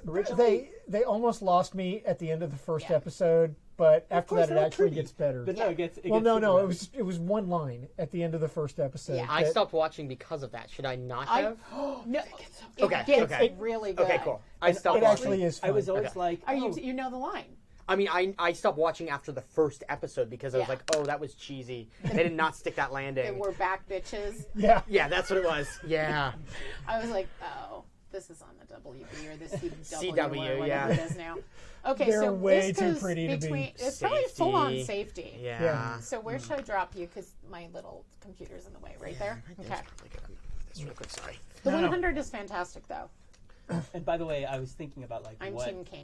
what system you would play that in. Yeah. Like, could you make your own? It's like, oh no, you could just use Apocalypse World. Yeah. Oh, heck yeah. Oh yeah. Yep. So that's what I like about this and a lot of other games like this too, is that at the end of this game we will have a civilization that has fallen that we could very easily play Apocalypse World or like Outbreak Undead or like any of these apocalypse based systems. I mean, you could even do this with a D&D thing, right? Where like you build a city and then we go to visit the city that has fallen apart and go to the ruins. Like there's a lot of opportunity to play other games. This is like a session 0 thing that you could do before you jump in. You can So, almost play this and then play For the Queen afterwards. we have done that.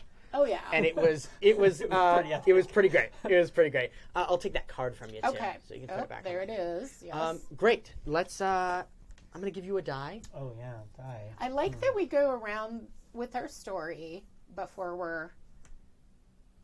roll. So you get really invested Yeah. too. Yeah. Well, And and then things it's like- evolve, and Yeah. that's sort of the Yeah. reason why I wanted to do that was twofold. One, it was so that we have the opportunity to ally if Yeah. we want to. Yeah. The other one is that sometimes you arrive to address a problem, Mm-hmm. and it's not what you thought it was, or it has changed. Yeah. And so then you have to adapt, and so this sort of replicates that, right? Like we're not always going into what we expect. It's not static. Yeah. Yeah. That's cool. Okay, so where's our alien? We have the Daedalus station Yes, stuff. right You here. know what?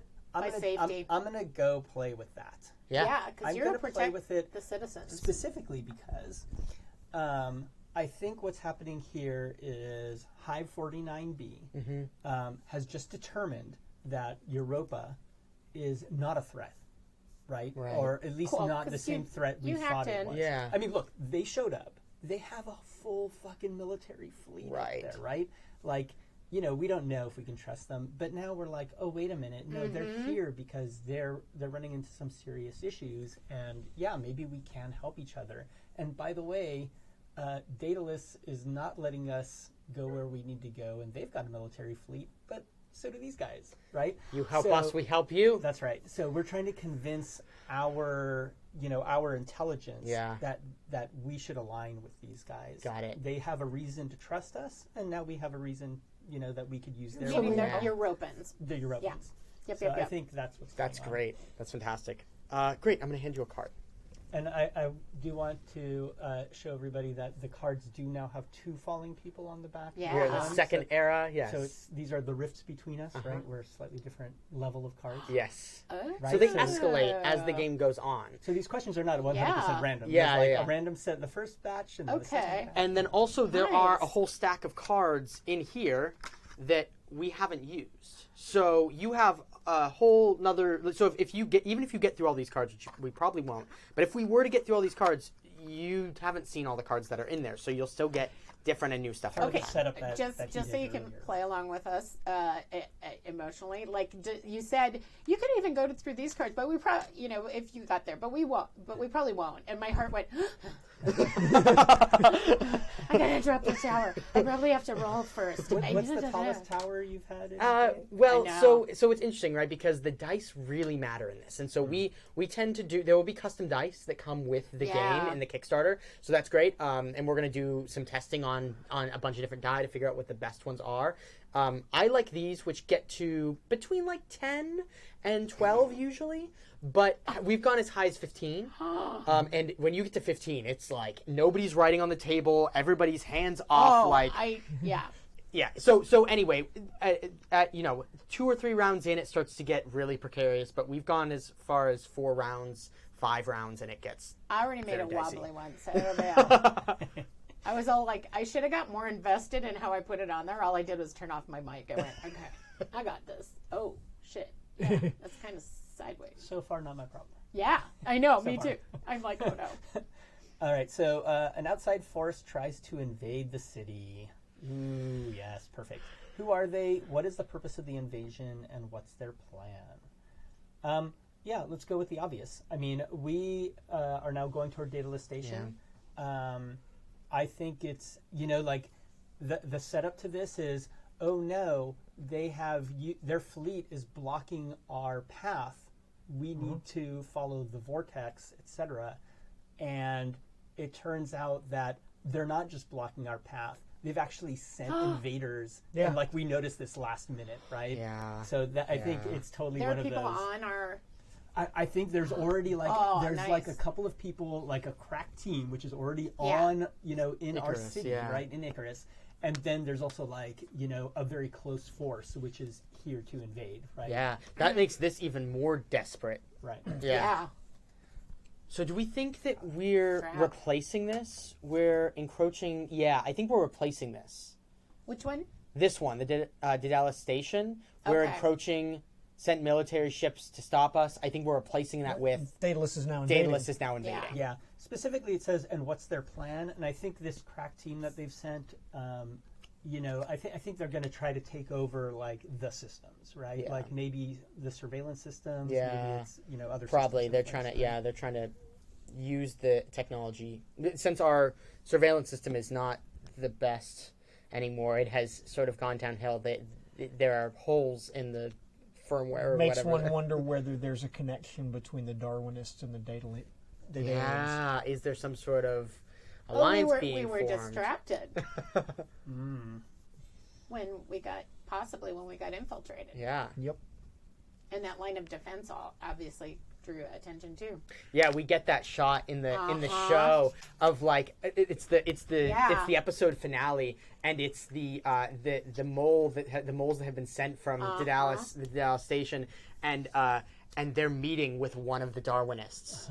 Yep. And they're like, glad you're here, and shake their hand and would do the cheesy Right. in a whoa, they gotta wait a week. yeah.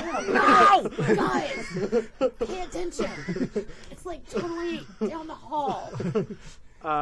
That's great. I love that. Okay. Oh, cool. And have you put a die on something you think your character might want to change? I think I can't change the fact that the child was killed, obviously. Yeah. But I want to change the message Okay. that gets sent out about that, because I want to preserve the city, and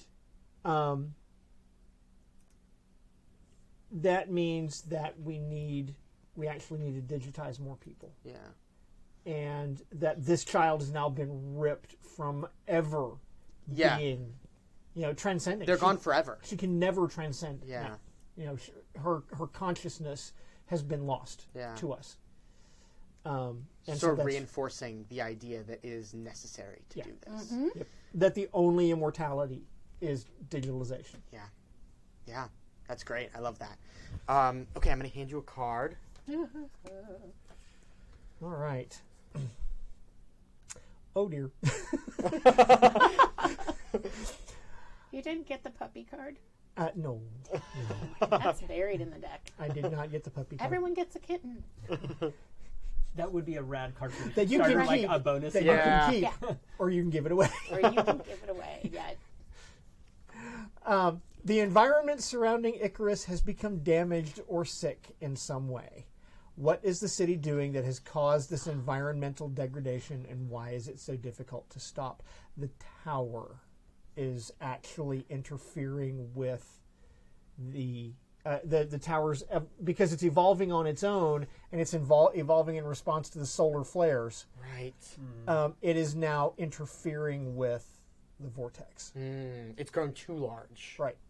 It is now interfering with the vortex. That's great. Did we say there's a biotechnology that's... Yeah. Huh. Okay. Good to know. Yeah. Good to know. Who's the most important person on this planet? Is there another species on this planet? Yeah. Okay, I'm going to put, while you're writing that, I'm going to put a die on something I want to change. Oh, God, there's so many things. My thing is to protect the leaders. And I'm the head of the intelligence agency here. What is the biggest threat to the leaders right now? I mean, this is obviously a huge... The Dallas forces are obviously a huge problem. But I feel like we have spoken, and you are going to try and ally with the Europans to do this. My question is, do I come along to that meeting and try and help? Or do I attempt to deal with this solar flare storm that is imminent now and is affecting our tower and is a huge problem? There's a couple other things too, right? Aren't there? There's a bunch of problems, I guess. Yeah, there's a public announcement about... That was the one I was thinking of, the public announcement. Because there's probably That a would lot cause of some major fear. drama. Yeah. Protect the leaders. But I love the idea that maybe, I've specifically called on some individuals, some other main characters on the show, like you, to come to this meeting, whether or not that happens based on other things. Right. And I want to come so bad because I think that's our only way of doing it. But there are riots outside because of this. So I don't have a choice. I have to. I have to go address that. And I tell you, best of luck, and you better not mess this up. Right. Great. That's what I'm putting down. And that's great because it's totally that scene where I'm like it looks like a courtroom, right? Yeah. Like making the case. And they're like waiting for you. And it's like, best of luck. It's like, fuck. I'm not the face character. Yeah. Oh, no. Okay. I'm the brain. Yeah. The hive mind. A prominent leader in the highest echelons of the city is accused of a terrible crime. Who are they? What did they supposedly do, and how are they punished? It's this. Oh, yeah. Oh. Yeah. Okay. It's pointing to the announced publicly Uh, source of the virus. Yeah, I think that the infinite truth are now being called the infinite lies by the people. Because we've now discovered that the source of our power is the reason why all of these people have been disappearing. Yeah. Where are they? Are they dead? Where are they? Are they? Yeah, you Yeah. told me you took them, Are but they in? Are they still sick? like, where is my brother? somewhere? You know, Yeah. where did you take him? Yeah. And nobody has an answer. And we don't even know that yet. No. What a burn, too. So yeah. Yeah. So let me answer the question. Prominent leader. The infinite lies or infinite truth.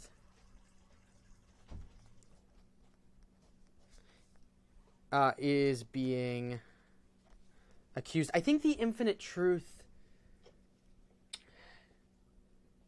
I think it's interesting if the infinite truth is like a council of people that are sort of hive mind like was it Dr. Jan? Jan. Dr. Jan. Sort of Dr. Jan-esque, but is an actual physical hive mind of sort of I'm thinking like the people in Minority Report who are hooked up to those machines and they make calls about they're able to see in the future or whatever, like they are a coalition of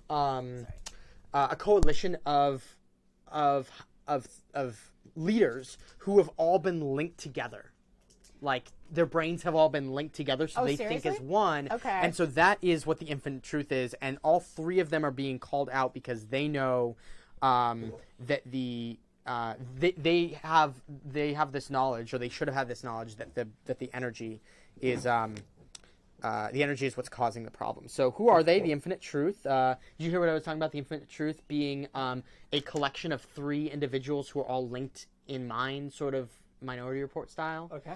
And they're being accused of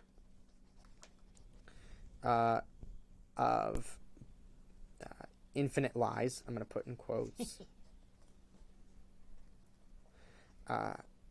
As energy harms citizens.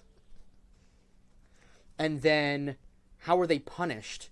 I think that there are riots because of this, and they sort of like they retreat and stay in the tower, and they are not seen by the public anymore. So they are basically, what's that called? Isolated? Isolated, yeah. Okay. They're not deposed though, or they're not made to resign for their errors. I don't know if I don't know the way this is structured necessarily, but I think it's interesting if they don't resign. Okay. If they stand like in the face of it and say, no, Okay.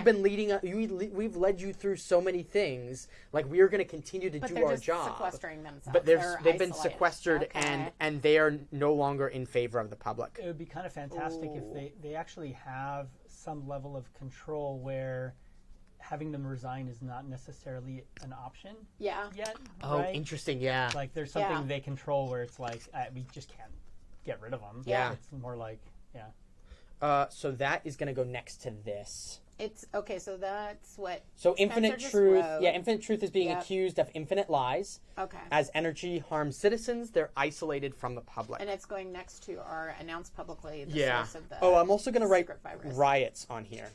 Oh, sure. Oh, yeah. Yeah. Because there are definitely riots happening That's happening. about people disappearing and dying. And Yeah. Where's my brother? where's my brother? We Where's have my that scene. baby sister? I think there's definitely like part of that like fiction in the background that Yeah. we see is like these riots are helped and facilitated by the fact that like those monitoring systems are no longer there all They over the aren't place. there, yeah. So like it's easier to kind of like start creating these little groups to subvert things. Yeah, so we're starting to get those shots of like the underground groups who are joining together outside of the surveillance systems now. Which The seedy sadly underbelly. is The going walls are graffitied is in going light. to require security and like the forces of the Yeah. the powers that be to kind of be focused on that. Yeah. Meanwhile, we've got Navy SEALs from Daedalus that are Totally.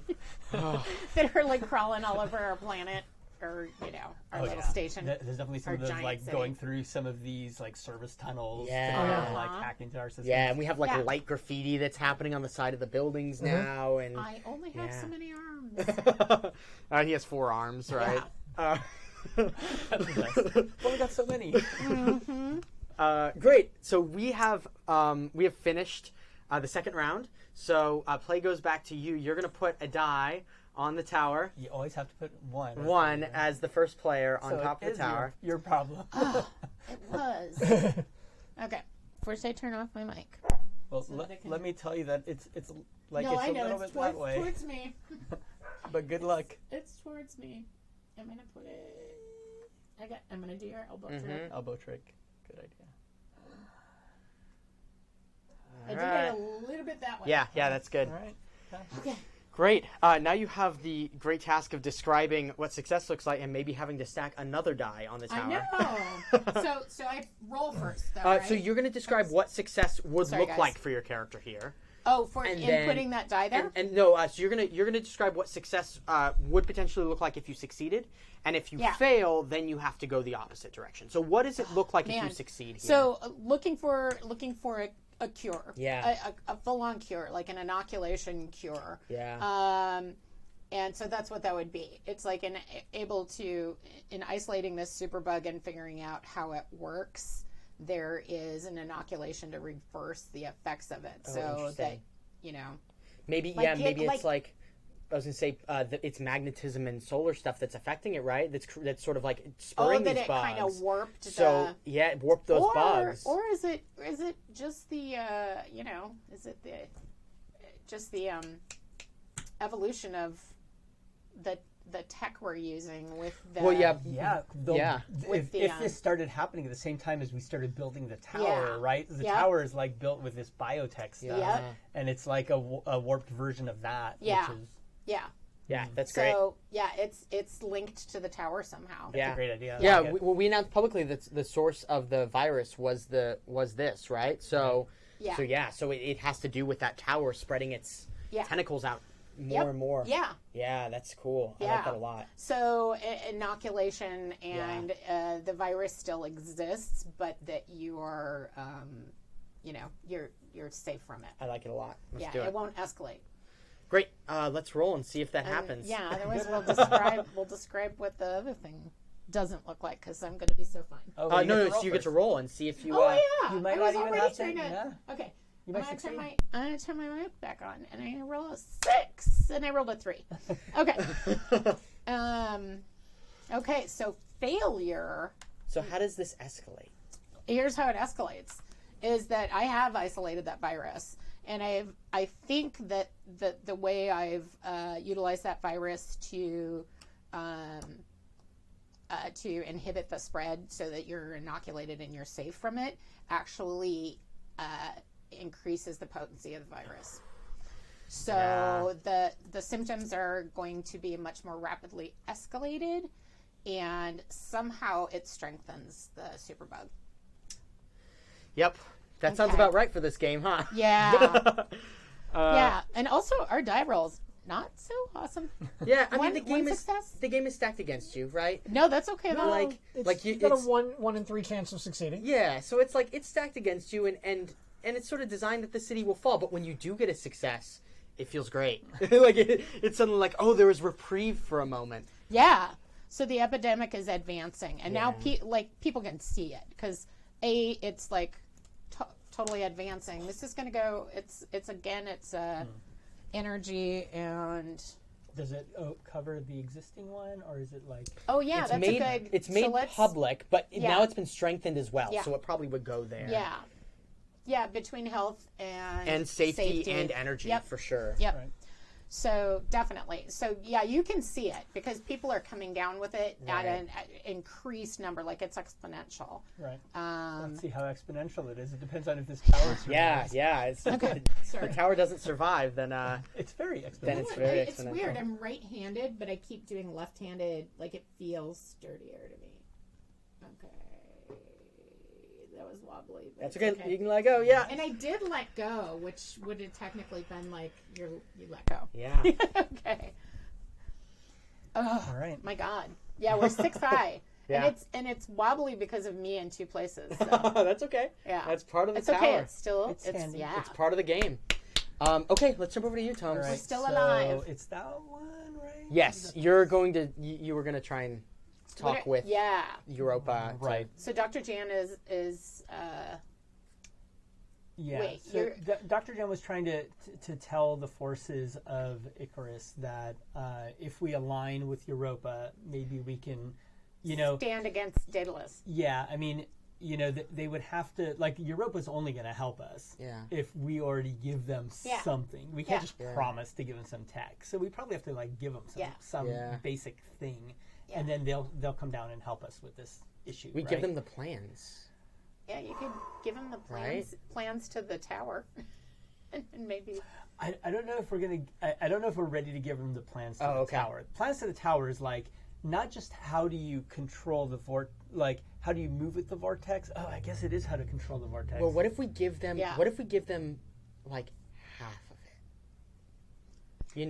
Like we give them the technology of how the vortex is harnessed for energy, but not how to control the vortex. Yeah, because Gina was saying that sort of as a joke because we also know the evolution of the creation caused, right?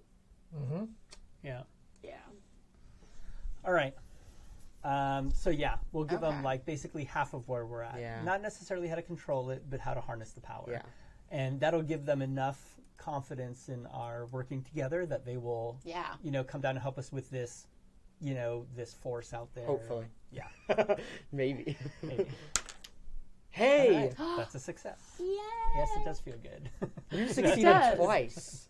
Yeah, you did. Yep. So then I give that back to you. Give that back to me. And then, do I write it? What do I do? Yeah, so you're gonna describe how this changes. You wanted a pact. You wanted a unity. I mean, I think, there's this negotiation, like, our, whatever our governing body is, like, narrowly votes to, to provide this information. And I think, there's a little bit of, like, this back and forth. Like some of the European, they send a little force to help us, and they actually, maybe they are able to. I think their military is like considered exquisite, right? In certain ways that we don't have, and that the Earth and Daedalus forces don't have. So like they're actually able to prevent the Daedalus forces from digging in.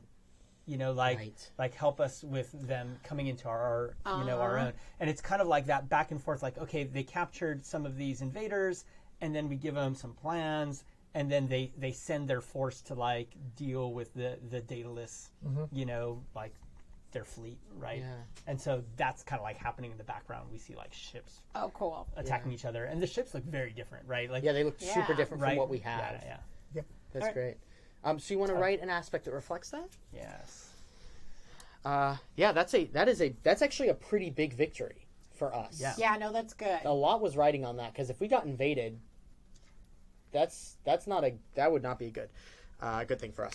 Great. Let's jump over to you. So just a quick question. Oh, sure. I'm going to say Daedalus forces are repelled, but can I also say that we have captured the vortex? Was that a different thing? Because that part of what we were doing was the fact that we were off kilter, right? Yes. Yeah. So like, the vortex has been captured. Okay. That the presence of the Daedalus forces, or the presence of the European forces, caused the Daedalus forces to pull back, and gave us room to move where we needed to be. Yes. Yeah. Oh, nice. So this is like the big win. Yeah. So this is going away, right? Yeah. Oh man. Yep. So we've gotten rid of the old one, and now that is great. So success here is that the message gets out to our populace that ultimately the answer is transcendence through digitalization. Yes. That's success here. Yeah. That people start to recognize that is the only way forward. Right. That is the path in forward the immediate for humanity. future, for sure. Yeah. Because, great. Let's roll it and see. oh, man. Except not so much. Oh my God, it's a 1. It's a 1. That is a 1. So Okay. so what happens here as you try and turn this message? I think that the death of this child is so symbolic and so evocative that huge numbers of people actually turn against our gods. Yeah, I think that's very accurate. Yeah. They're like, what if the gods were watching over us? Why would they let this child die like this? Which is, it's a rational thought. I love the idea that there's maybe even this very small splinter, sect of AI and transcendental, robotic people who believe in the humanists, right? Yeah. They're actually so it's not just like a humanist thing. Even they're no, wait a minute, there's something we need to learn From as humans. Machine. I have an escalation if we get around to that. Okay. I have an escalation down of that. Cool. So we just get these hints of things, right? Yeah, we get it's on a good show, right? You get a hint Yeah. of stuff going on, but you're not sure where it's going to go. There's this memorial that they have for somebody's this. mic's oh, I don't know. We're Good. good. Oh, good. Yeah. There's the memorial for this child, right? And we see the humanists coming up to, arriving, and then as they're all seated, they turn to look, and a couple of the AIs come walking through as well and sit in the pews. And so we're getting this sort of the people that they hate the most have sort of come to broker, join them. to join them. But before we ever get to that point, Yeah. You got this. I didn't put the last 3 dies on there really kind of half-assed. Oh, we have a different approach. The die is being put on with 2 fingers. And that's just fine. Good work. Yeah, I gotta take Okay. another picture. Everybody at home's like, what? It's just It just looks like a straight. No, it's not. yeah, you try that shit at home, buddy. Okay, now it's on to me. Announce publicly the source of the virus. It's been strengthened. This is a problem. Okay. I think success here looks like blame. I'm able to shift the blame. I basically have people go, undercover intelligence officers who go in and try and blame this on the solar flare, the solar storm that's happening, and say it's a natural thing and we are building forces against it to try and keep, because right now there are riots happening.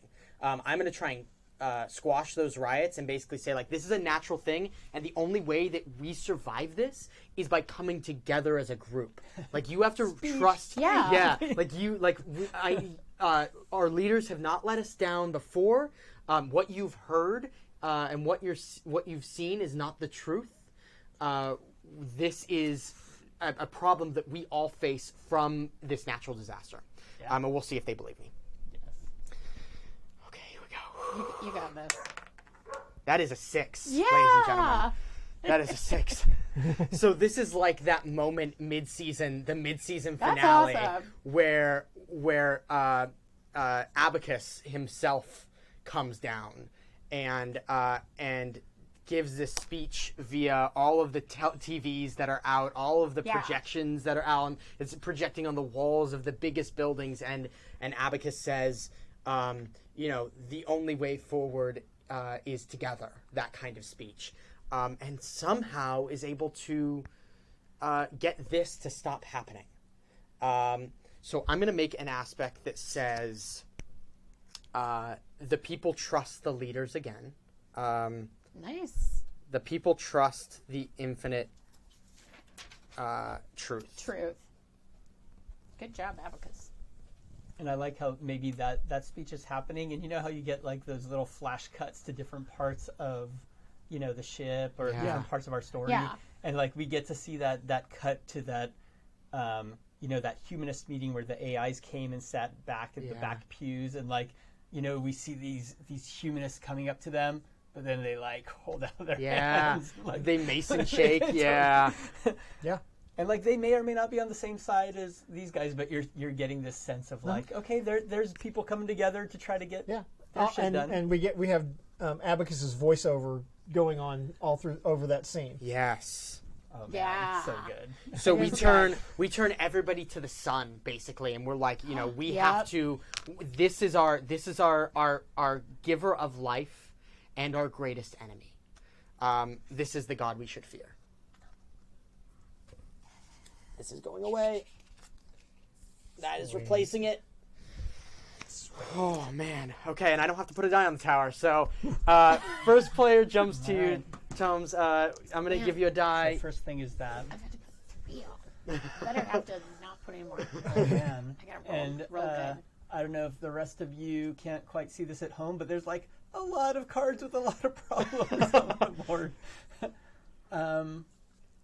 Yes, this is why it is very important to create a mind map that makes sense. Yeah. Because very quickly Trying to figure out where to go. things go, and it's also why it's important to write phrases or just sentences or Yeah. short bits. Because otherwise, Yeah. if you write a paragraph, it's like I don't know what. You know.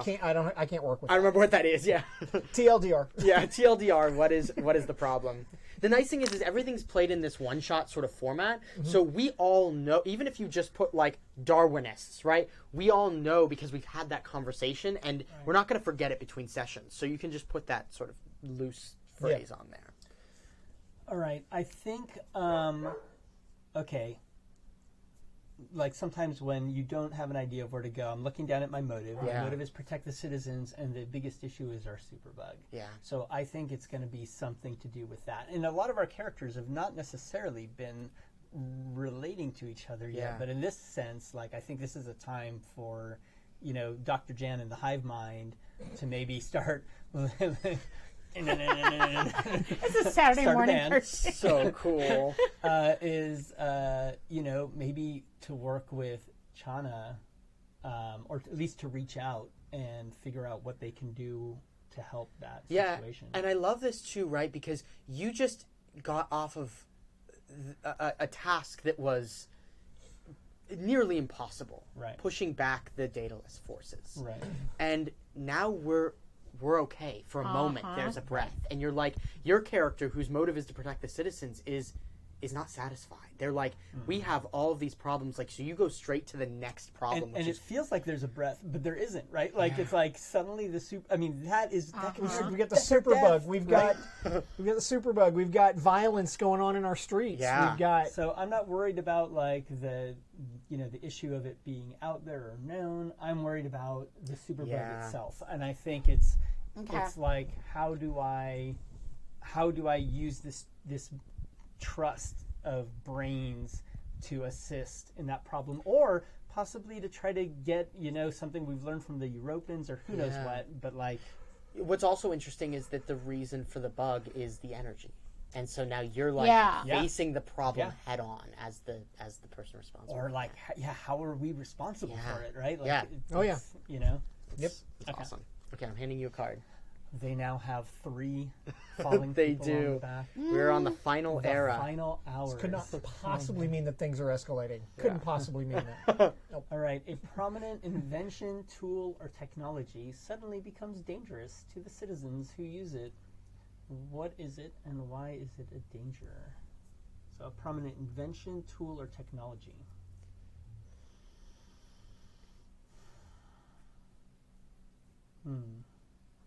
So there is the movement. That is a technology. Right. What other technologies or tools do we have out here? We had We have the surveillance. Yeah. I mean, the fact that we are.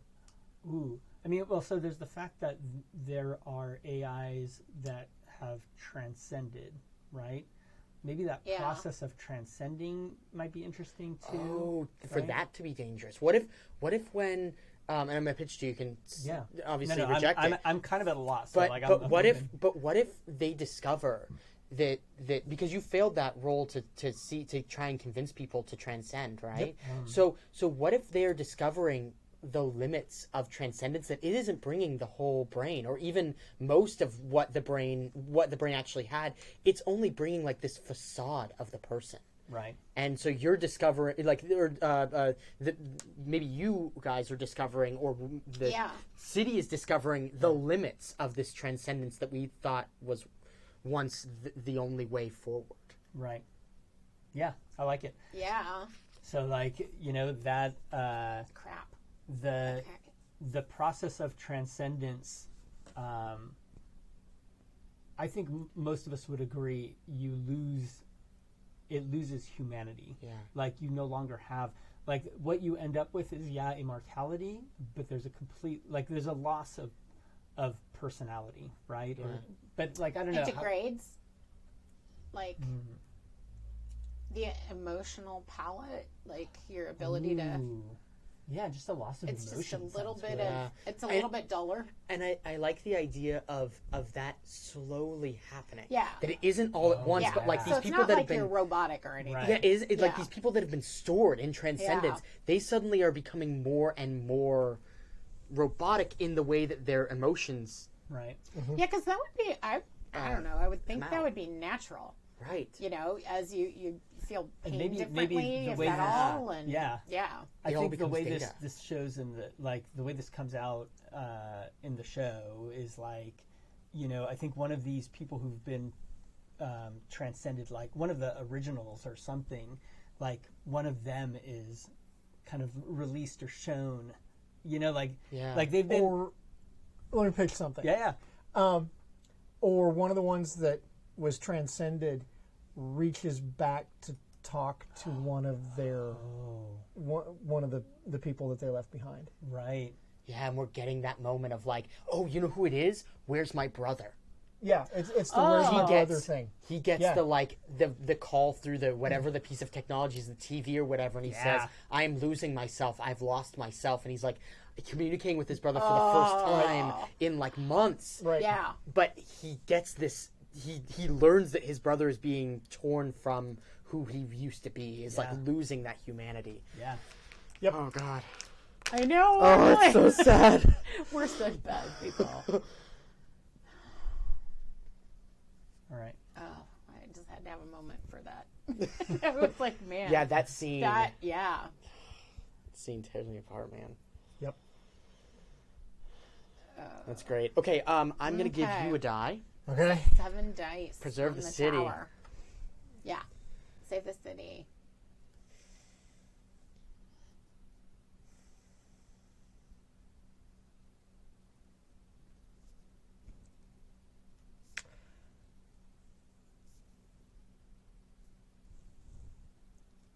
I think the thing that matters to Titus is that people are turning against the gods. Yeah.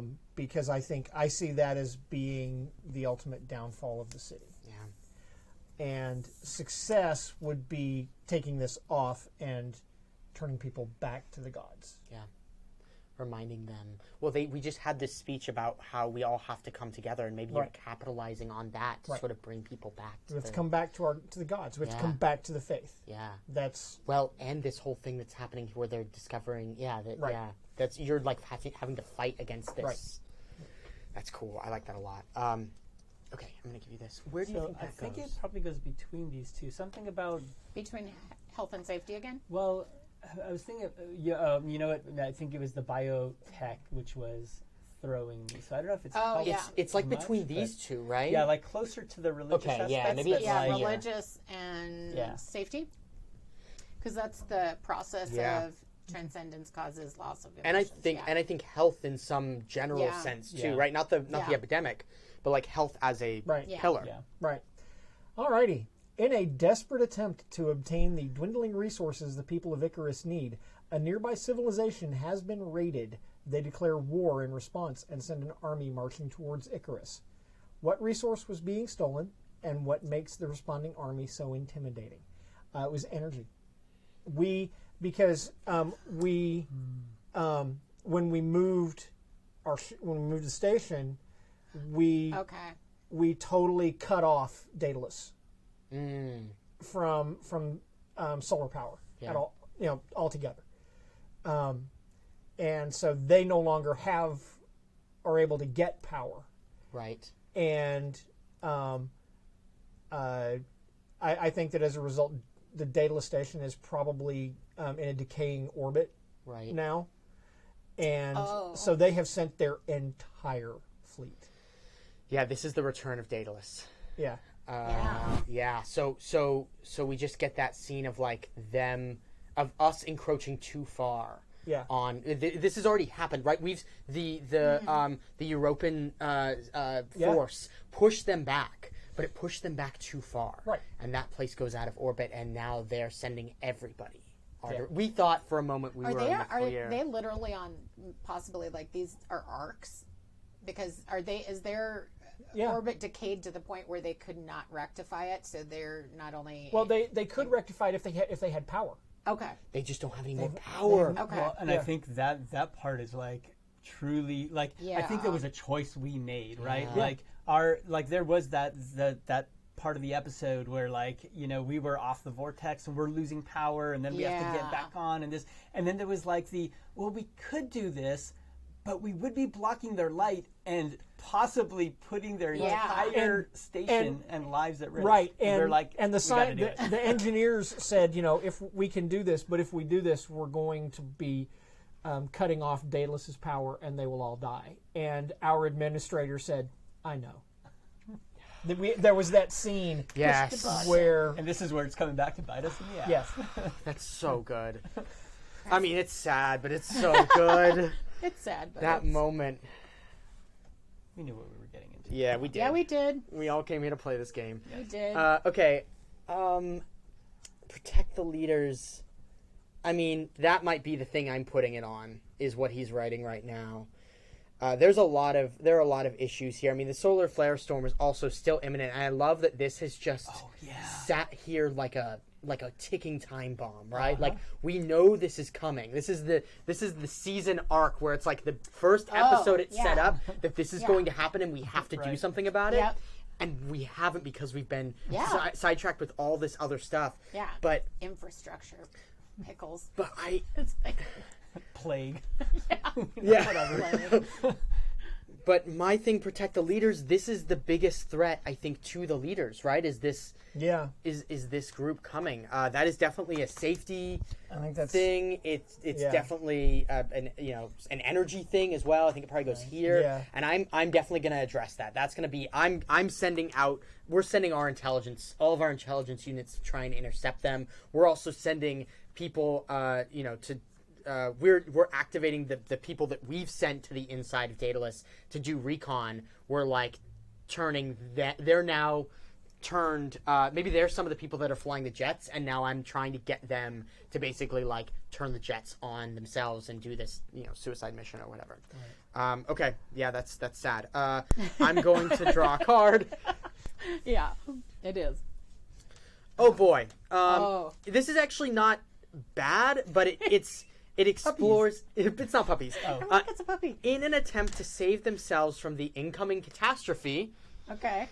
Many of the citizens have been secretly building safety shelters. Oh. What interesting or unique place have they decided to build these shelters, and what major danger have they faced while doing it? I got a pitch for you. Yeah, pitch me. They've been building escape shuttles. Yeah. To escape off of Icarus back to the surface. Yeah, I think that's what it is, right? Like they're building these ships to return to the surface and abandon.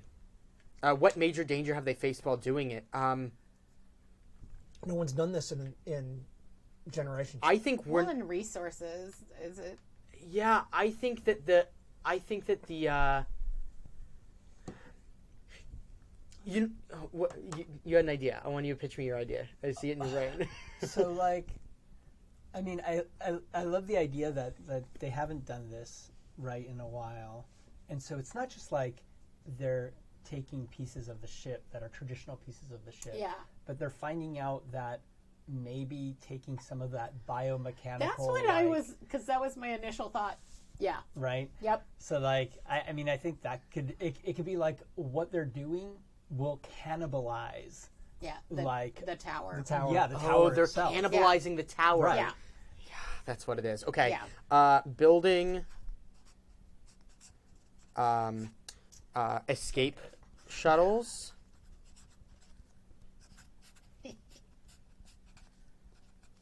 But cannibalizing tower to do it. This totally reminds me of that, like the Bluebeard's Bride thing, where it's like, tell the GM how it can be bad, and they will tell you how it's worse. Worse. And it's Exactly. Like, yes, okay. We just keep doing that over. Yeah.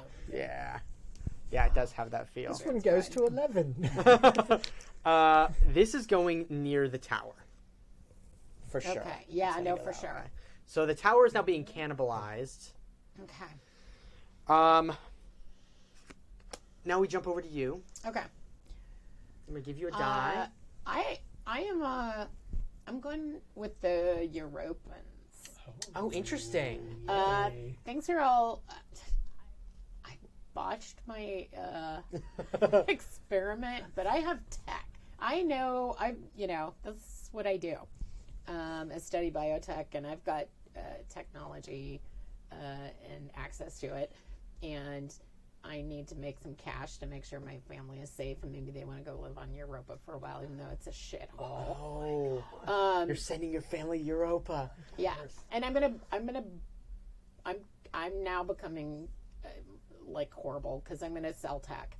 Yes. Yeah. Of course. I mean, Yeah, yeah. desperate times call for desperate Yeah. measures, right? So I'm trying to see. I think I'd just go on settlers from Europe. Great. Yeah, Perfect. because I'm gonna totally try to work that. That's so great because I was totally like, maybe she's gonna come here and help me. Like it was totally like I think Yeah. there was this moment No, where you're it's watching this the show, card, the get rich card, is not play well with your cards. It's so good. Not Yeah. right now. Like I was Yeah. just like, No, it sets you at odds from a lot of. I mean, Yeah. it makes you do things that Yeah. feel bad as a player, but feel right as a character. Yeah, no, it totally feels genuine. Like at this point, it's like I'm not a philanthropist. It's like this is purposeful. It's like about safety and that stability is kind of I'm losing that. Yeah. So I need to kind of It's always interesting when we play the Bring Down Icarus character too, because a lot of times that character we saw it in the last game I just played yesterday. That character ended up allying with other characters during the game in ways that we didn't really expect. And so like you'll see these kinds of things for sure. where motives will like drive Yeah. you to do Yep. different things than you would originally intend. And as Tomes was pointing out before, and I don't know when we got to this, but we're on 3 peeps now. 3 falling people on the final hours card. So the final hours, terrible pollution within the city has poisoned a basic necessity. Like air, food, water. What is now in short supply and why? I want to say air. Well, work with me here. I think it's because we have not fixed our epidemic. The only fix we have is transcendence. Right. And even that now is right. not as stable or exactly. Yeah. So we're still pumping out whatever byproduct of this, the vortex energy is got that superbug in it. And so it could also be water, but air seems like it makes sense. I mean, it could be like because the superbug. Yeah. In theory, you could have a flash of sickness affect a very specific place, right? It could be like food production, for example. Now, keep in mind that a huge amount of our population isn't really reliant necessarily on that, right? Right. So, like, food production or air is going to affect humanists and people who are, susceptible to that, but maybe not another subset of our people, right? Which is fine. Well, I think that's kind of interesting, right? Well, and I love the idea too that if we think about where this is placed, right? Like it's just out of orbit, or it's like in orbit, but it's just off of the atmosphere. And so we would have to have air that is stored, and everything is sealed. And so when you have these resources, whatever you decide it is, like it is so self-contained that once it gets into the reservoir or into the air tanks, like it's hard to get it out because it goes everywhere. So I don't know if it make the choice of whatever resource you want, but can I add please do. What if the air is like you said, it's an air issue, but the air is suddenly for some reason breathable to the Europans and not to like it's affected in that way, right? Like the air, where whatever purifiers or filters they have in their Morton Joe like makeup thing on their face. Like it just puts in this question of like, wait, what's going on here? Is this, you know, we don't know. Yeah. But like, did they do Is this something? Are they now biological? trying to take over our station? Like biological terrorism or That's fascinating. Yeah, that creates a Okay. really cool dramatic question. Yeah. As they walk out of their ship and take off their masks. Which we may or may not get to answer. Right. Yes. Or maybe that will be the answer. Yeah. That's right. Oh, Okay. That's great. Is it Europans? Man. I don't know. I put Europeans. Europeans. Yeah. Nice. Europeans. Europans. It should probably just be like ANS. Oh, well. It'll be what it is. That's okay. It's all good. Okay. Or what is This it? story's just colonialism. Yeah. I know. I was thinking about that. We tried so hard. You know, it's like, no, we love the AIs. They love the people. And Yeah. Well, I mean, we look at any civilization, and at some point it collapses, and that's the thing that we forget is like every single civilization that's ever existed has collapsed at some point. Has between fallen. the two of you, Well, definitely health. yeah, right? that's true. Health, Yeah. safety, energy, right? It could be between us. It's probably 'cause we close don't know. to the Europans. So maybe Yeah. between you. Yeah. between you Yeah. two is probably Okay. the Awesome. Love it. great. So we have For done Fact, for I'll your put it on weapons. I know. our third Oh. round. No, I said air quality poor. Like, don't let your pets out. For Europans. So now we return to you. Right. I'm going to give you a first die. I You have to add it to the put tower. this. And now, normally, if let's say during the play, like I rolled my die and I fail, and then the tower falls. Does the reason for the tower falling have anything to do with my scene? Not necessarily. So it's sort of up to us. The questions, once the tower falls, the question that we ask is, why did it fall? Right. Okay. And we can look at everything that's around. We can look at the scene that just happened. Like, we can figure could out be a narratively combination. what it is. Right. Oftentimes it does end up being the thing because narratively it's cool that, like, that's when it fell. And so we lean into that. But sometimes So, it doesn't. Specifically, like right now, like this has just happened, but Yes. this die doesn't signify a failed event per se. Like if it falls now, Right. If we're it just falls gonna look at now, everything we're going to and- figure out what It's- the reason It's is. the progression of the decay. Yes. Okay. It is everything. I'm off the table. I have nothing to do with this. You're good. I know. Rumble. Oh, Little drop action. nice. Little turn action. I Yeah, like it. 8. I may 8 regret that in a dice. minute, but No, that's fine. Turning is not the worst. Yeah. right. No, it's so not. now I have to look at my thing. Yes, which and now you have was I hate going first. strengthening the super bug. Yeah, that's the Like funny thing doing about this super game is bug. that first player is not a good thing. Yeah. You have, yeah. Yeah. All right. So I think again. So what does this mean if I succeed? The hive mind is trying to deal with the superbug problem. That you've abandoned. Yeah. Yeah. I did. But you were probably there to like Yeah. get us into the situation. Here's my research. I gotta go take a meeting. Yep. I'm heading to Hamburger Hamlet. I think it's just that like our hive mind will be able to just I think move it back down a notch, right? Like it's gone into superbug mode, Yeah. and it's just like taking it back so that maybe we prevent its. We take it down one level of what do you call it? Severity? Like, yes, severity, Oh. but like infection ability. Like what's that word? How quickly it Contagiousness? spreads? Yeah, Contagiousness. yeah. Just like the contagion level will go down back to like instead of being spread so quickly, it'll be spread kind of like You've slower, contained right? some Kinda of the Yeah. yeah. Right. So the spread will be contained. Right. So the Spread will be evident- contained. That's yeah. great. Like we figured out the main vector, Yeah. or something, Yeah. right? Whatever. Okay. All right, so that's success. Oh, again with the 6. Wow, Again, you've succeeded Dr. every Jen, time. you do no wrong. I'm going to say what everyone already knows, which is Tomes' magic. Yeah. It's true.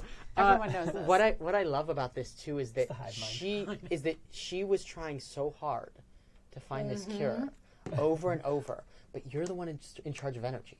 Right. Yeah. And so you know how the energy works, which is what's causing this. Yeah. Right? And I think that's it, right? And it's, I think that like part of the spread has to do with some of the new tech that we have used, right? So like, I think that was something we enabled with the tech, you know, like during the flare and the movement and whatever, and that is what turned it into like a super bug, right?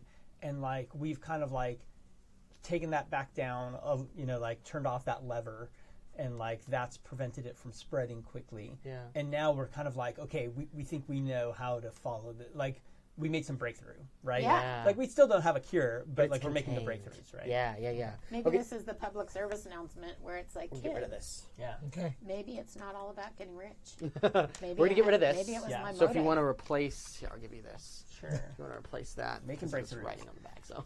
And for those at home, like, the I didn't ones give you we've the written card back. before, we're like getting rid of them as they become, they're Yeah. no longer valid. Yeah, we're getting rid of some, replacing them with others. Yeah. Sometimes it feels appropriate to add stuff to them. You can also do that if you Yeah. can change it on the aspect. Though I tend to just replace them most of the time because it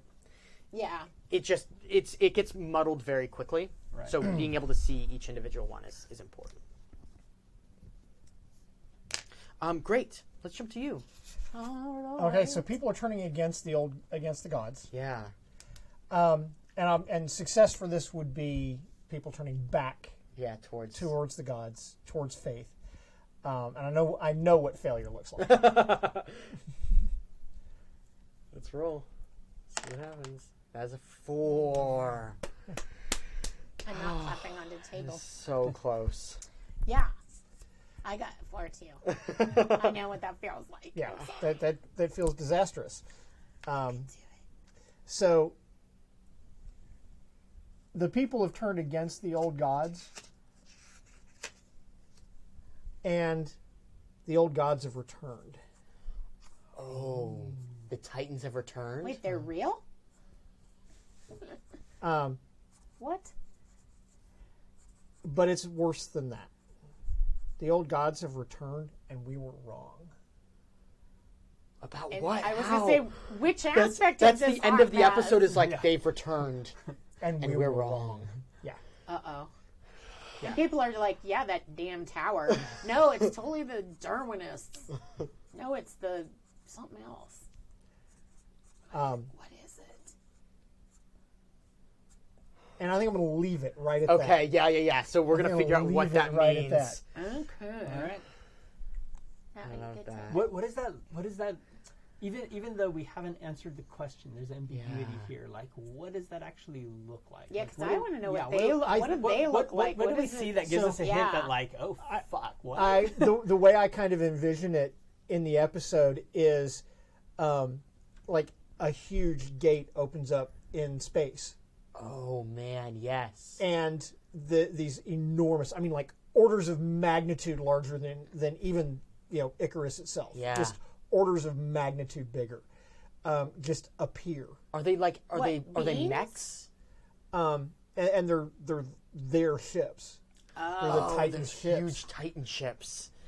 And and all we see in the episode is this gate opens up and these huge ships appear out of it, and in the next clip we have that the gods have returned and we were wrong. Yeah, that's great. Okay. I think this is mine. Oh wait, you haven't put Yeah. it. Oh, Right. you have to Gotta put the put it- die on. This Yeah. might Sorry, the buddy. return of the Titans might Yeah. be the This could be the end. this could be the end. It's going to It'll be fine. Be just fine. It's fine. Oh, We're not. Nine. amazing. Okay. Dang. That is very nerve-wracking, by the way. It's like, damn, Scooby. Wow, I can't believe that worked, especially with all the juts that are out right Yeah. now. If you can see it from the side, I mean, maybe from the top, they can see how it's like. Yeah. Anyway, my success here looks like the Daedalus ship is falling, and I'm able to get enough of the ships that are their entire fleet coming towards us. I'm able to rope the Europans into cutting them off and stopping them from getting to us, and their city falls, and we're able to. They're gone. Basically, I'm eliminating the Daedalus here completely. Yeah. They are no longer a threat. Come on. That is a 6. Yeah. 6. Yeah. Okay, so That's amazing. No, that's good. Well, So- wait. No, god damn Yeah. it. You succeeded, mass murderer. Tell us how this Oh, goes. Yeah. no. I had to make the call. The Titans are here. The Titans show up, and we have that moment right in the beginning of the Yeah. next episode. Is like us just scrambling. I mean, my thing is protecting the leaders. So, like, they're coming to overtake. The Daedalus are coming to overtake our... to destroy us because of what we've done. And I have to make the choice. And we have the ability to save them. But if we do, they will only come back stronger. Yeah. And so I think there's just that shot of everybody looking out the side of Icarus and seeing this like massive city crash into the earth below. It's just as it's moving across the earth, it starts to burn, and then Yeah. pieces of it start to come off, Yeah. and then it starts to tumble, and then it just breaks apart. And and I love the image of like the impact hitting the earth and the cloud Oh yeah, coming up, sort of like the asteroid that hit the earth. yeah, that's like an asteroid hitting the earth. Exactly, and the people that are building the escape pods watching this, like turning from them building and looking down to see the earth where they were trying to retreat to, now just like being flooded, devastated in ash and dirt and smoke. Okay, I'm getting rid of things on the table. Okay. The Daedalus forces are repelled. We're getting rid of that. We're getting rid of...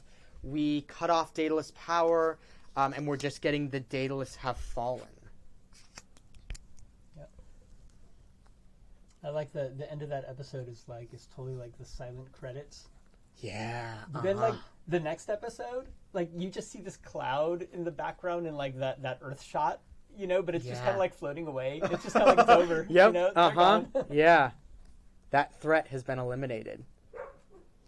The Daedalus have fallen. All right. Great. We are now at our next round. So you are our first player. I'm going to give you a die. You're going to put it on something you want to change.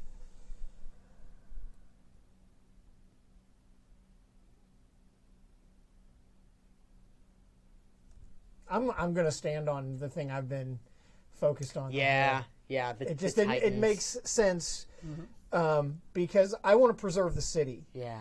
And I still want to bring people to the gods because I still believe because that's your thing. That's my thing. Yeah, that's great. Okay, I'm handing you a card. Here you go. An area of the city has become condemned and subsequently abandoned. What area and why? Let's see what we have here. I mean, there's still that air quality thing. Mm-hmm. What was something that was contained? There was something that was contained. The area with the people. The area with the virus or with the superbug. Right. Yeah, I think that we've condemned and quarantined the part of the city where the infected are. Yeah. And so we've locked them away. Yeah. I think that's what's happened. Man, that's a scene too, right? Where like we see the streets just being locked down and people are like, I need to get out, and they're like, no, you're not. If you're in this zone, you have to stay. Yeah. And and they shut off all the air circulation there because why circulate the air? These people are going to die anyways. Oh man. I wasn't gonna go there, but I'm sure. taking it there. I was going there. things are falling quickly. Let me put it this way: I'm not touching the X card. So So not where's that this bad. going to go? Over there on the fleshy epidemic. Yeah. Okay. Over it. just on the side. Maybe Okay. like Right. there, because Maybe. here's the Okay. Oh yeah. there's related.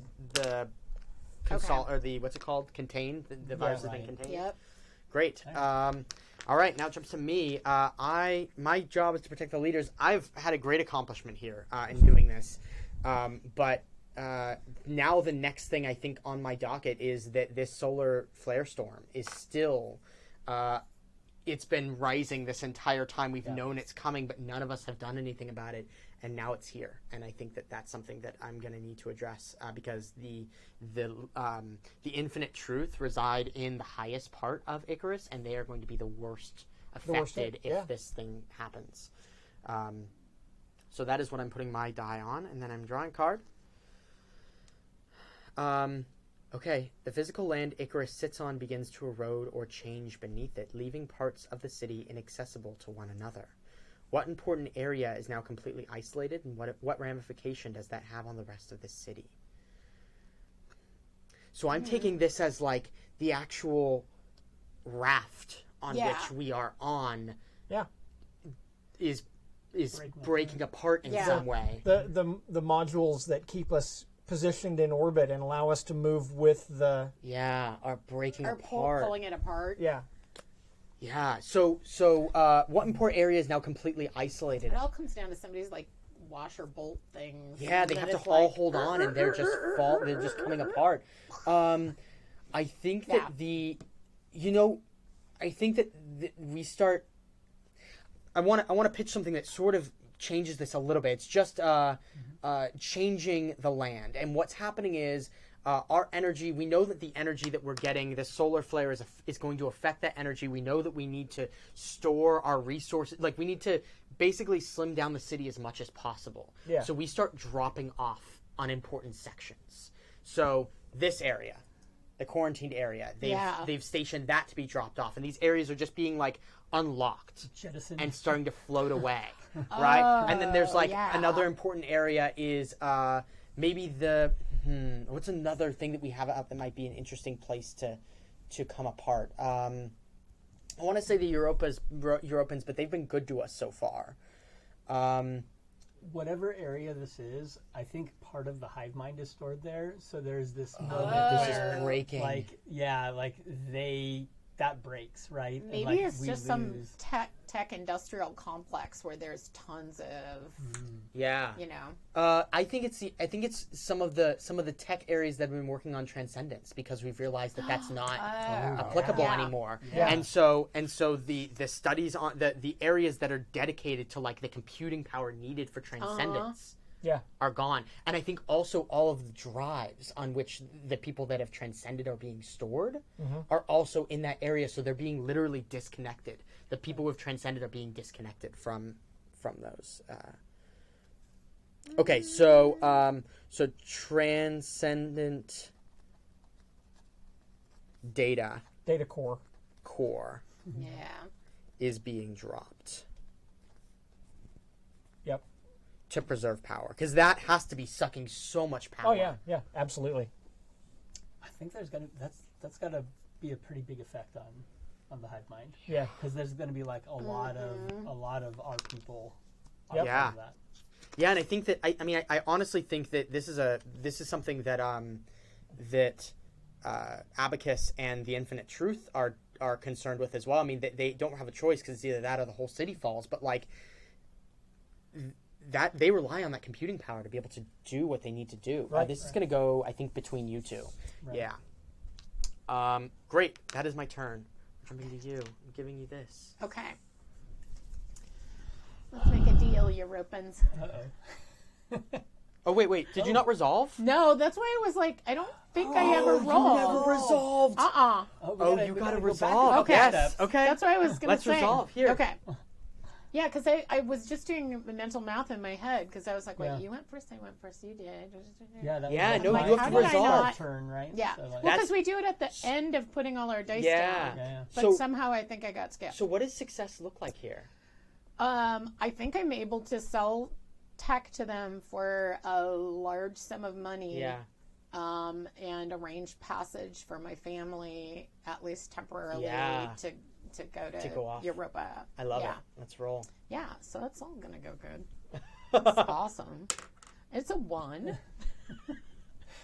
And it's kind of rad, like, even though we missed that turn, Okay. like, Yeah. it seemed like something that would take a while to resolve Oh, in sure. the background. So Yeah. it kind of Yeah, and I'm almost trying to weirdly remember works. when I was supposed to go that somehow It was my fault because when we got to when I succeeded, okay. then we started a new round. Okay.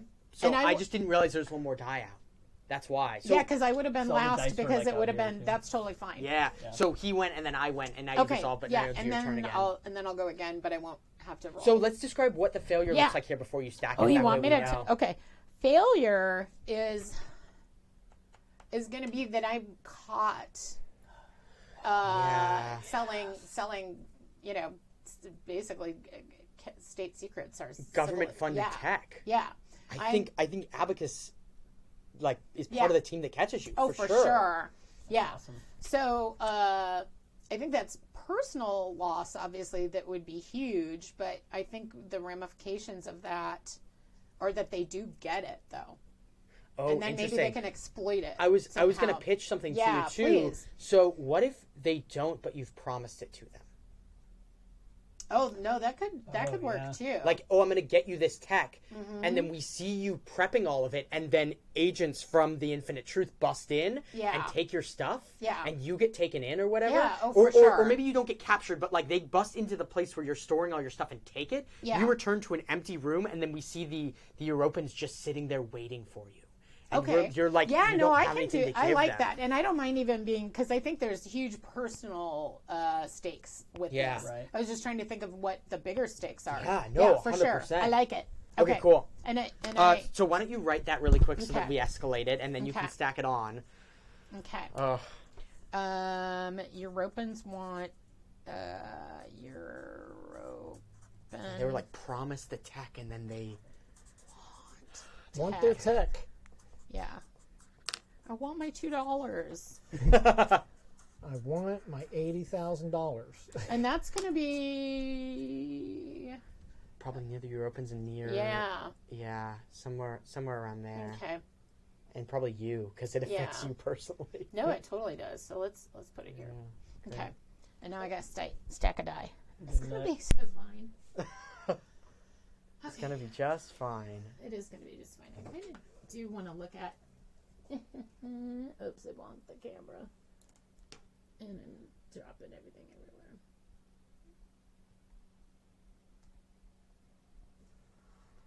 Yeah. Good work. That was so scary. We're at was just 10. like- Yeah. We're at 10. I was like, when you said that, I was like, we're going to be the shortest game there ever was. No, yeah. Because, like, look at these. I'm going to Surprising, take huh? another picture. Yeah, they're pretty I don't know wonky. who has the worst angle, meaning, like, of how wonky this dice tower is. Yeah, But, it is oh. dangerous. Shit. So, in that last one I put on there, I'm really sorry. It's bad. I was so happy to get it on there. But We had somebody get up from a table and bump the table, and the whole thing fell. I was and that thinking was about the that. end, yeah. Because you can't Well, say you'll you notice can put I'm it not back touching together. the table Yeah. anymore. I'm Uh-huh. just Yeah, I'll show you some of these pictures. Look at this. That's Well, it's very amazing. dread, right? It's, like, yeah, whatever reason drops the tower. it's the reason why it Stop. falls, yeah. one of the few times I've Oh, ever yeah, like played that Dread. one- I that actually one. knocked This the one? tower down on purpose. Really? Yeah, that's Because that's the one of the things you could do in that particular scenario of the game was you could interesting. sacrifice yourself, knock to the save tower other down, and people? to save everybody else. That's pretty cool. Yeah. I like that a lot.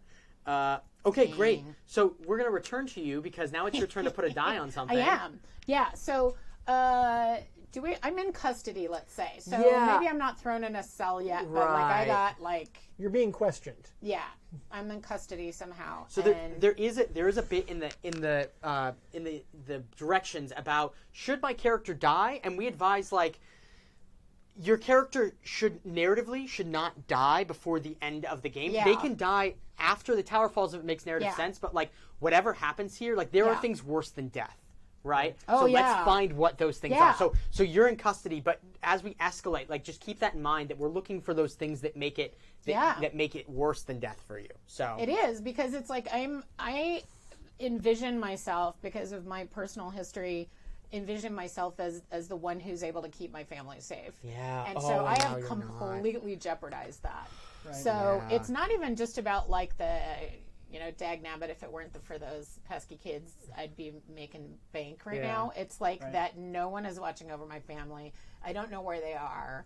Yeah. I don't know if they, they don't necessarily have access to my assets.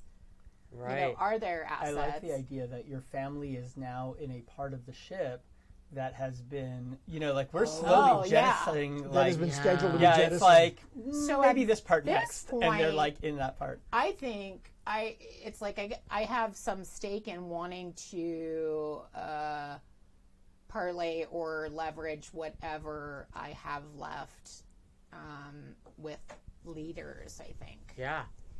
So that's going So to be... you could come to me. Yeah. Oops. Did I...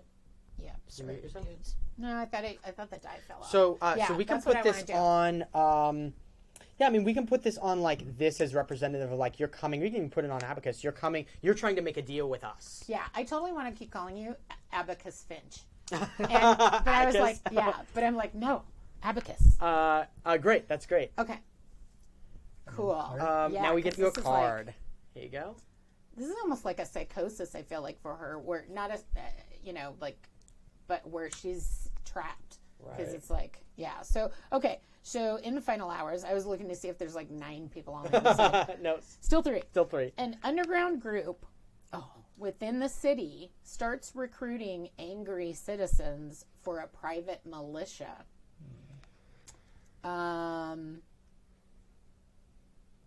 I wonder what is their cause and who's their leader. So I'm going to say...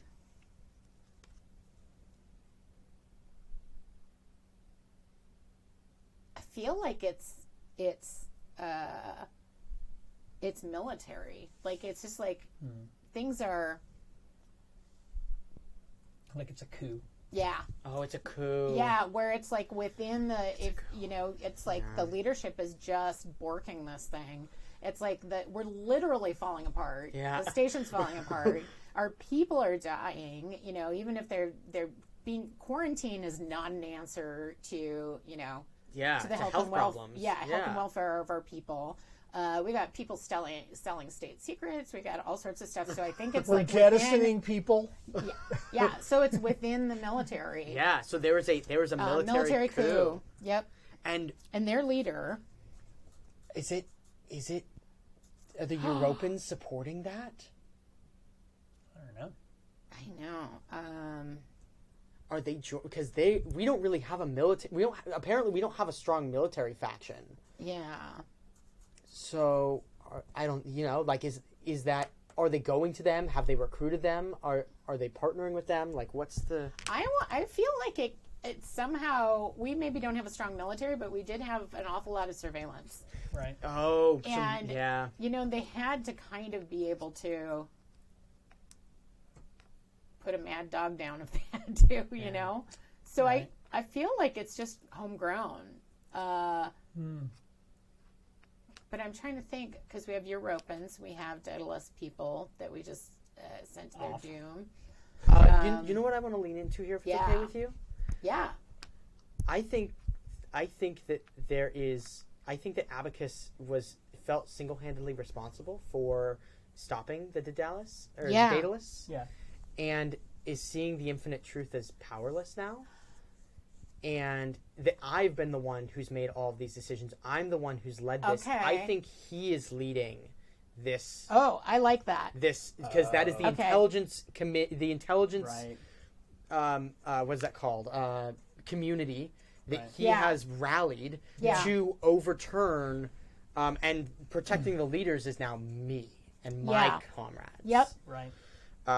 Just to start to get narrative push the narrative in that respect. I like it. No, I like it. So what is their cause?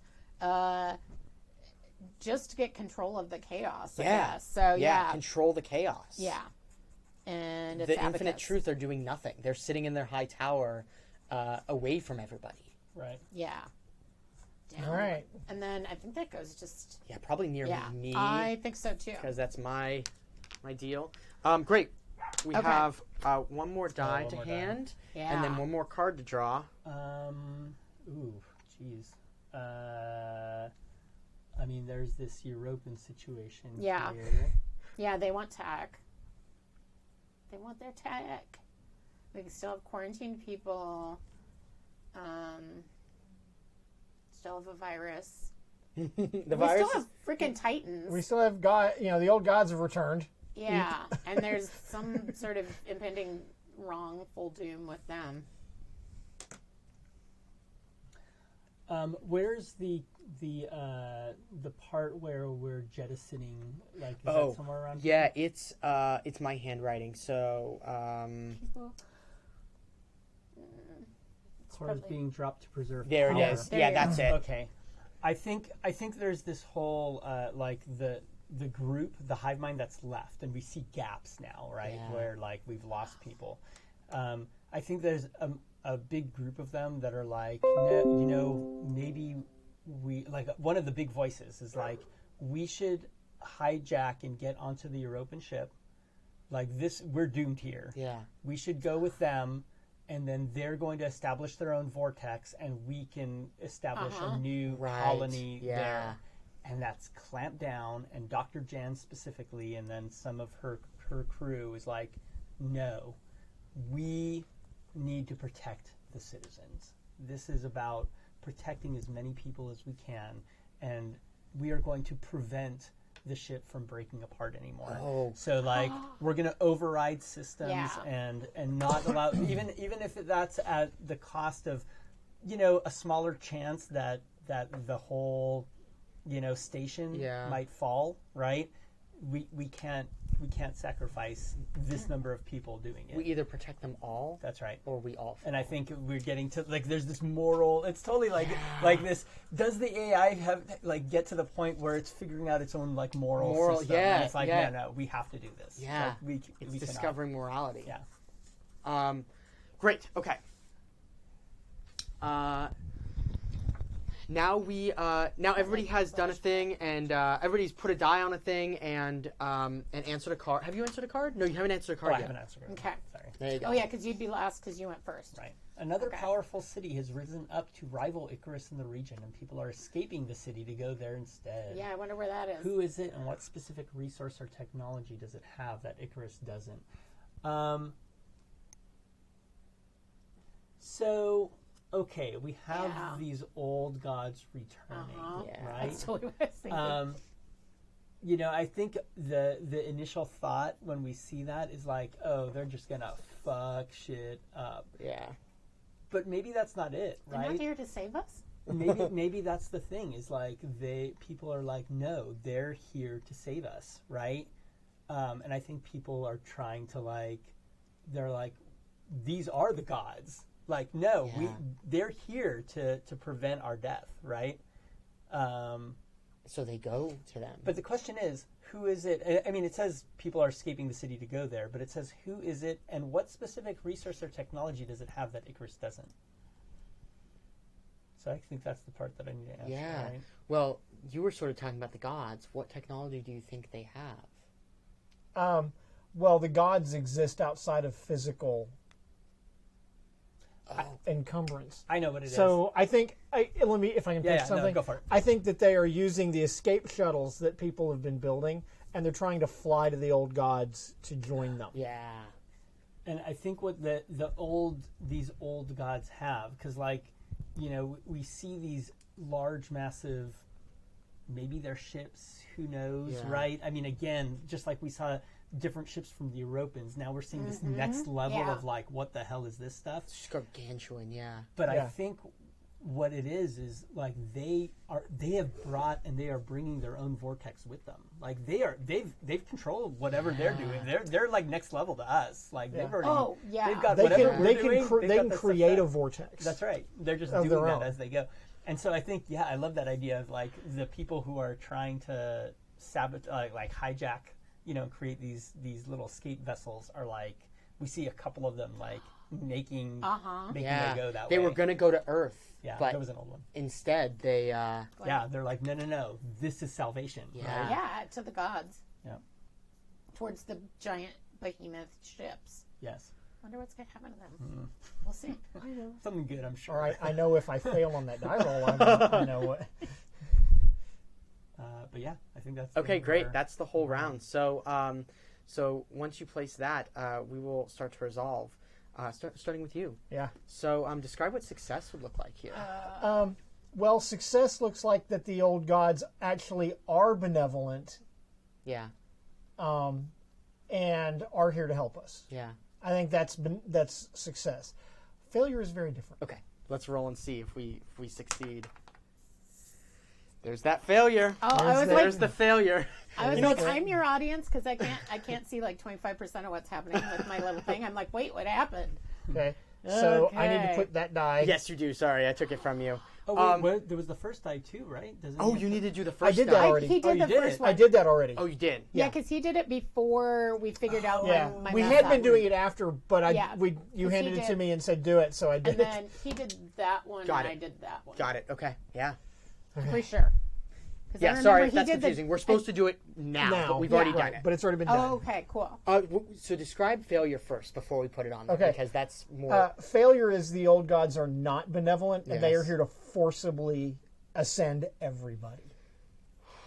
Okay. It's Yes. starting to look good about now. That doesn't sound so bad. Yeah. Yeah. So. Okay. Because we fucked it up.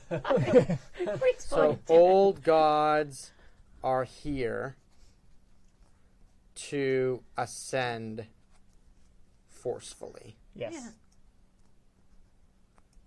That's not great, but that's It's fine. it's a you will be assimilated kind of thing. Yes. We're their plankton. Okay. Yeah. There we go.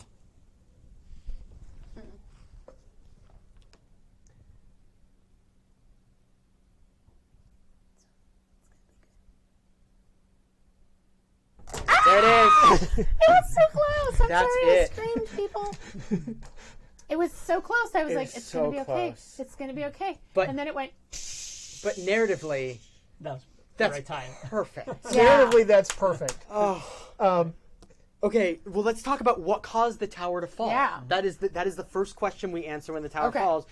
cool. I'm looking to you because that was a great moment for that to happen. I think that the presence of the old gods and their absolute control over the vortex causes the tower to just shatter. Yeah. It's like it's because we described it as being kind of like pseudo organic, Yeah. kind of like vine like structures, and we just see them like start to shrivel, Yeah. like naturally growing vines, and then they just shatter. Yeah, that's, I mean, the image of being outside, it's seeing the old god ships, right? And as they approach, this thing just like withers. Yeah. Is so cool. And then there's that for the viewers, there's like that moment of silence, and then there's like that detonation that you can't actually hear, Because nothing is. but you kind of feel it. Yeah, you feel the vibrations, but there's no sound. Right. Yeah, because space doesn't have. There's no sound in space. Yeah. Okay, what happened to your character in the aftermath? So let's go around. We'll start with you. Okay. And we'll come all the way around. So what do you think happened to your character in the aftermath? Man, I think she's imprisoned, and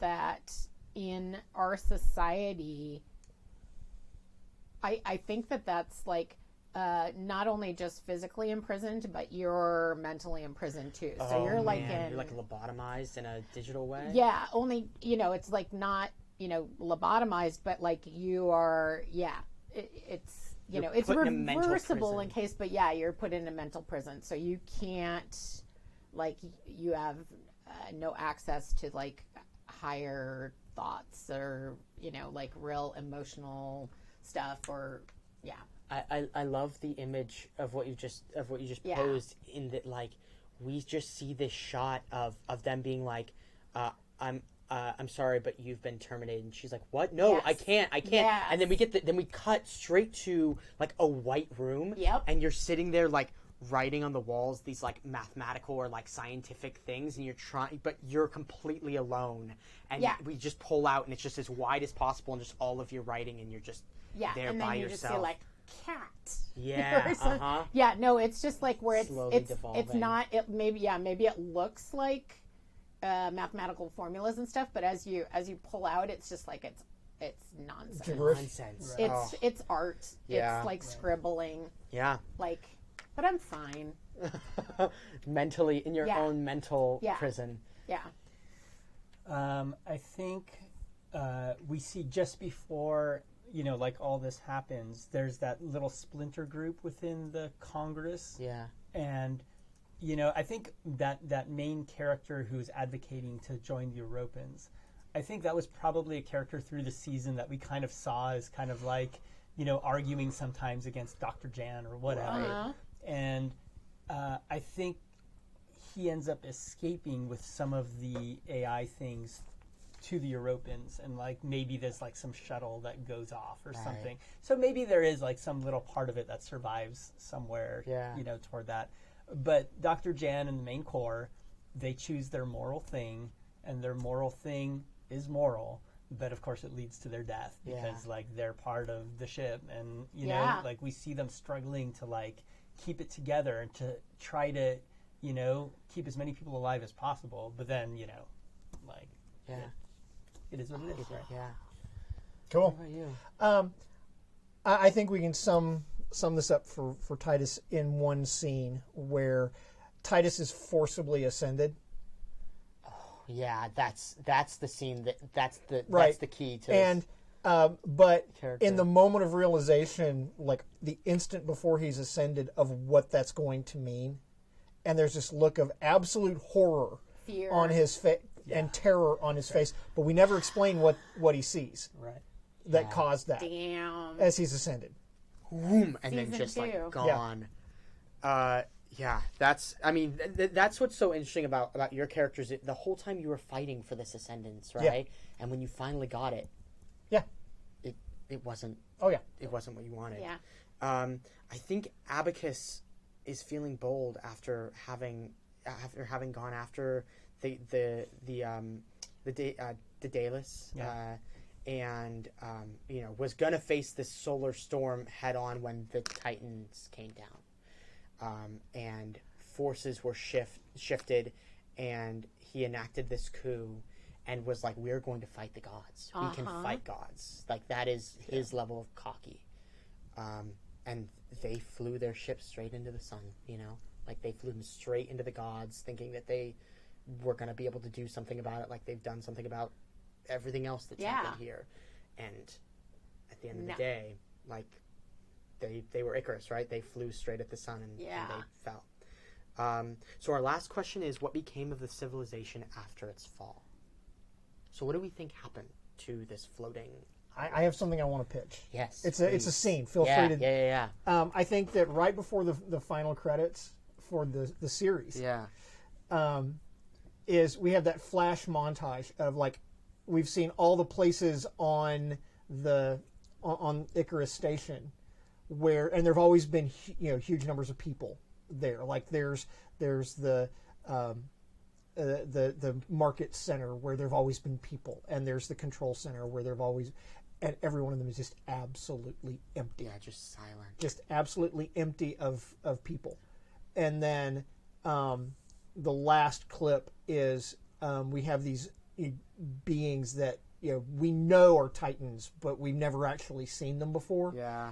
And all we see is them looking at a view screen as they look down on Earth, and roll credits. Oh yeah. Okay. I love that. They're coming for Earth next. Yeah.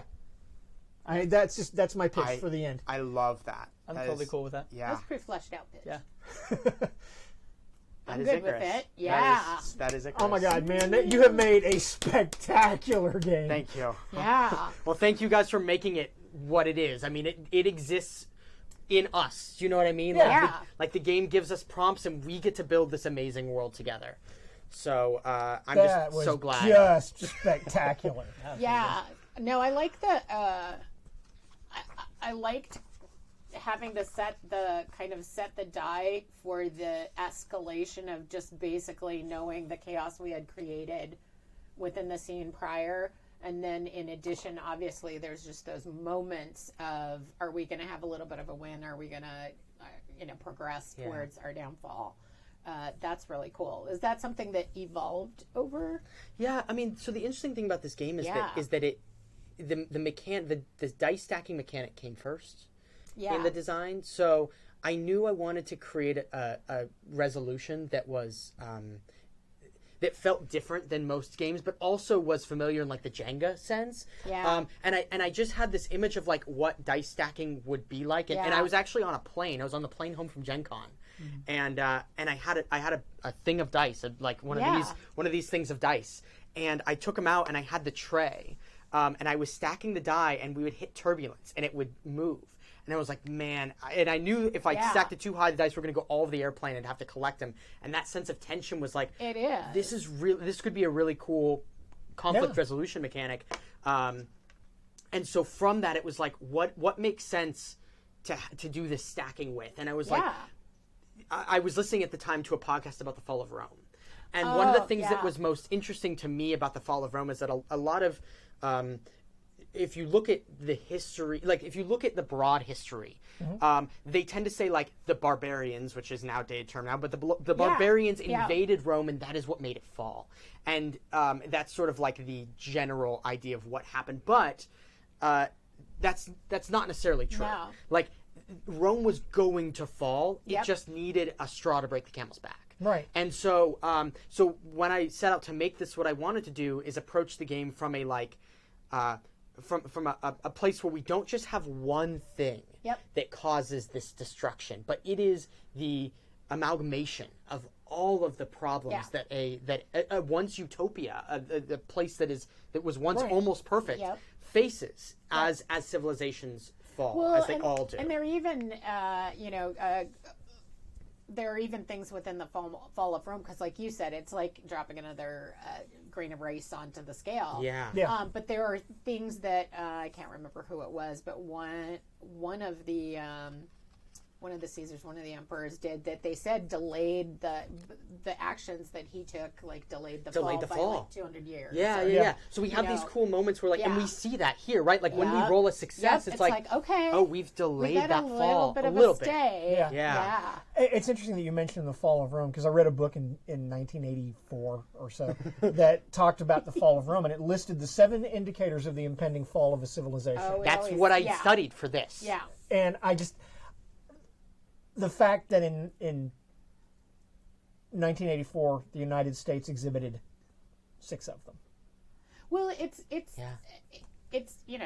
what is the phrase? History repeats itself. Yeah. There are certain things that almost seem organic to. And as you pointed out earlier, that shouldn't be. every civilization that has ever existed has gone through the same evolution. It's risen. It's reached a pinnacle of some variety that it. It's relative pinnacle. It's relative. Yeah. And then it began to descend, and ultimately it fractured into something small, into smaller things. Yeah. I mean, that is a uniform truth in history. I'm going to say that, like, one of the things I noticed this time, because, like, I've played, like, a couple times now, right? So this is maybe my third or fourth time playing. And I think one of the things that's very clever mechanically about the game is that like taking a round where we're placing our dice and answering questions, there's no risk of the game ending other than through inadvertent like tower collapse. But there's nothing we're doing which is going to cause the game to end. So there's this kind of like breather where we're being very creative and adding things and trying to figure out like how we're going to resolve stuff. And the story's moving, but it is kind of like watching that show or the part of the movie where it's like, okay, things are happening now. I'm getting more story, but obviously nothing crazy is happening because the music's calm and like people aren't shooting each other right now. You know, there's just some, whatever. And then suddenly it's like, okay, we've done that. Now we're starting to roll the dice, and it's just like boom, boom, boom. This is where it's like, oh, it's all so like you can feel kind of like the peaks and valleys of the story. Interesting. I've never thought about that. No, it's really fantastic. Thank you. It's beautiful. No, it is, because that's very true. Like It's a pacing thing that you just you It feel is. it. Right? You're able to have that moment for creativity, and then you do the Then it's like, resolution. oh, and your- chaos. and your audience, who is you, because you're playing this game, Yeah. like you said, you're in your head thinking, oh, I like that. That could work. That could work. Oh, what that? Like an audience would watching a show where it's just like, okay, they're doing something right. They're doing that. Sounded crazy. I don't know about that. And then, like you said, then you get. Now it's time to see what Then happens. it's like, oh, this is a shit show. It's like totally falling apart. To touch on what you were talking Yeah. about before, one of the interesting things that actually came up when I was doing research for the game, it was all those pieces of how civilizations fall, right? But there's also this idea that like civilizations almost mirror population of animals, and so it also feels very organic in that way, in that like the way that a population of, let's say, rabbits, when they have a population that explodes because their predator has suddenly gone extinct, their population goes exponential, or even sometimes more, and then reaches a pinnacle and then suddenly drops. So you have this sort of like, you have this time where their population's steady, maybe growing a little bit, rising a little bit, and then it shoots up, and something's caused it to be great as it is, and then immediately it drops much faster than it rose. Yeah. And so we see that same sort of thing happen with civilizations. Often the ones that fall the hardest are the ones that rose the fastest. And so that was another thing of trying to capture that, as like, this is a civilization that rose incredibly quick and was also that flash in the pan and that fell. It's really interesting, because I don't think I've played as often as I think now I very much would like to, games that do introduce something else to add to the tension or the mood at the table. And I know, Tomes, you've always been a huge fan of Dread and games that use similar mechanics. You brought up Bluebeard's Bride earlier, and I remember playing that game, and there's the ring. And I'm like, I want that goddamn ring. I want that goddamn ring, because I want to do. You can't. You're like neutered or impotent you're until handicapped if you don't have the ring. You can't until until you have that ring. Yeah. And so it's like you end up, there's something else at stake with your the decisions you're making in game, whether it's as part of your character progression or whether it's part of the game narrative, that really emphasize that. And I think that's so cool about the dice stacking. Yeah, I wanted to capture that feeling of Yeah. everybody knowing that, and that's the other thing too about this, is that we all go in with the expectation and with the knowledge that it's going to fail, it's going to fall. At some point, it's going to fall. At some point, it's going to gonna fall. fall, yeah. And what that does, what's interesting, having played it so many times, what I've noticed that is different from other games that I've played is that when you fail, sometimes it feels like you succeed. Mm-hmm. Even though you have to stack the die, there were moments where I was like, I want you to fail at this gods thing, because I want to see what happens. where that goes. Yep. Right, and so when you fail, it doesn't feel like, when I fail in other games, sometimes oftentimes we play, we fail forward, so like failure is a thing that happens and we embrace it. Yeah. But at the same time, there's still like I didn't get failure. my thing. Yeah. Failure doesn't mean that the story stops. No. Failure means the story goes a different direction. Yeah.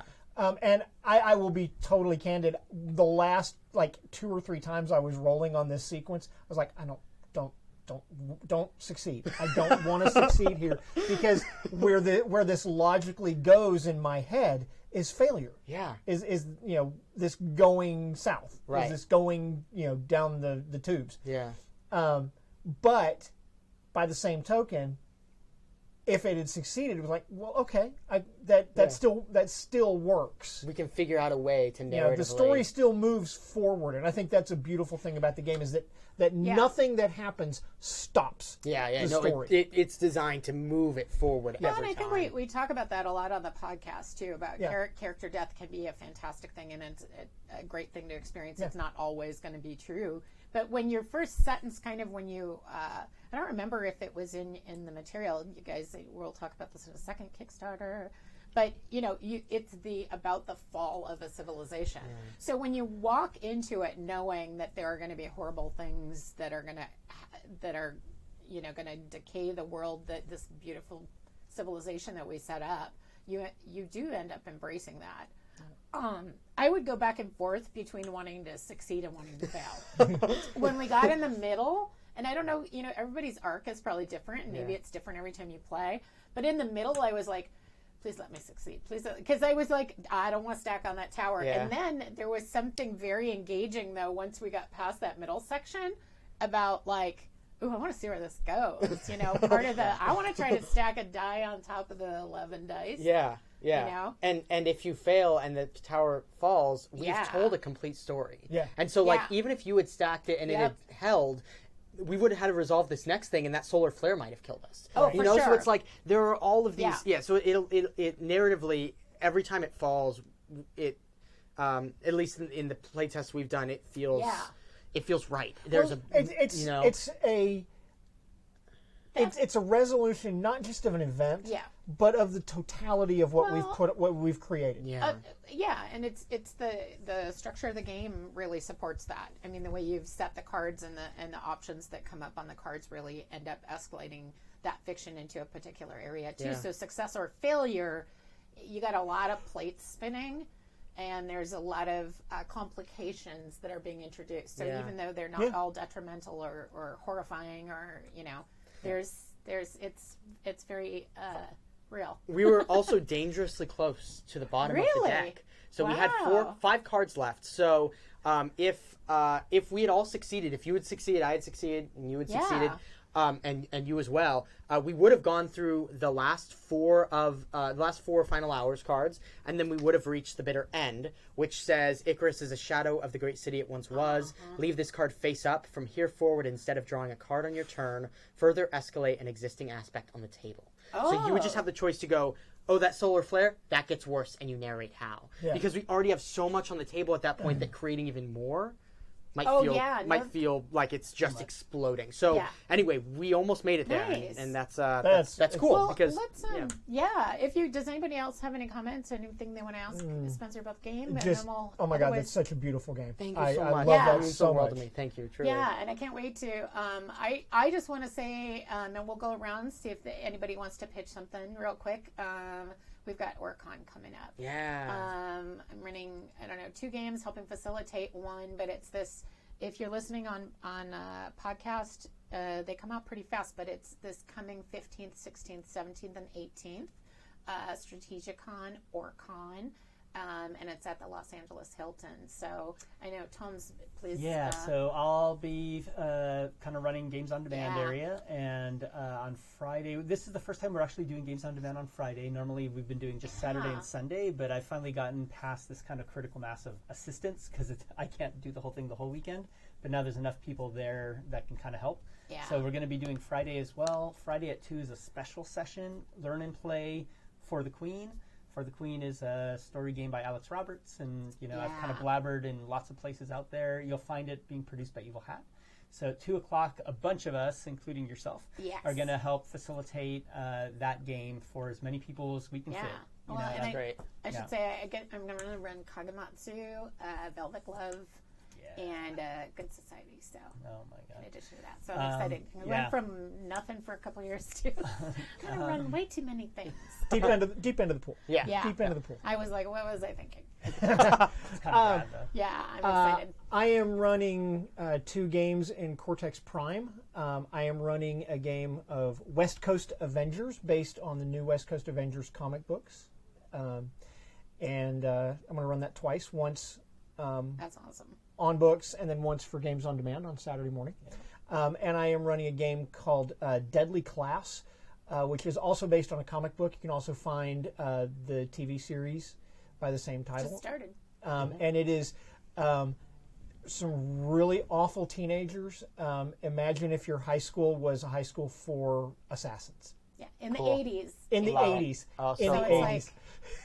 Is it built on top of another system? Is it its own? No, I'm using Cortex Prime. Oh, you're using Cortex Prime for it. Oh, to build it. One of the beautiful things about Cortex Prime, I'm going to plug your game there, Cam, is that you assemble the elements to do what you want to do. Yeah. So, for example, West Coast Avengers is a superheroes game. So you have associations, distinctions, and powers. And what you're going to do is, in most cases, you're just going to pick 2 dice. You're going to say I'm either operating solo with a buddy or with a group. That's one die. And then I have a distinction, and that's the thing that's driving me to do this. And I'm going to use polyhedrals. Yeah, they're polyhedrals, so it's a D4 through a D12. Yeah. I'm going to take that dice, and if you're doing something where you're using one of your superpowers, you're going to take the third dice. You're going to roll those, and you're going to add 2 of them together, and that's how you get your result. Cool. So I took those components and put them together to make that game, but for Deadly Class, I'm using different components because the game focuses on different things. Right. So it's kind of like that's GTA pretty cool. where you're Yeah. like it doesn't just mean 2d6 plus. Yeah. Like, you can Yeah, borrow I different can aspects of put the things. system. You can put things together the way you want. That's great.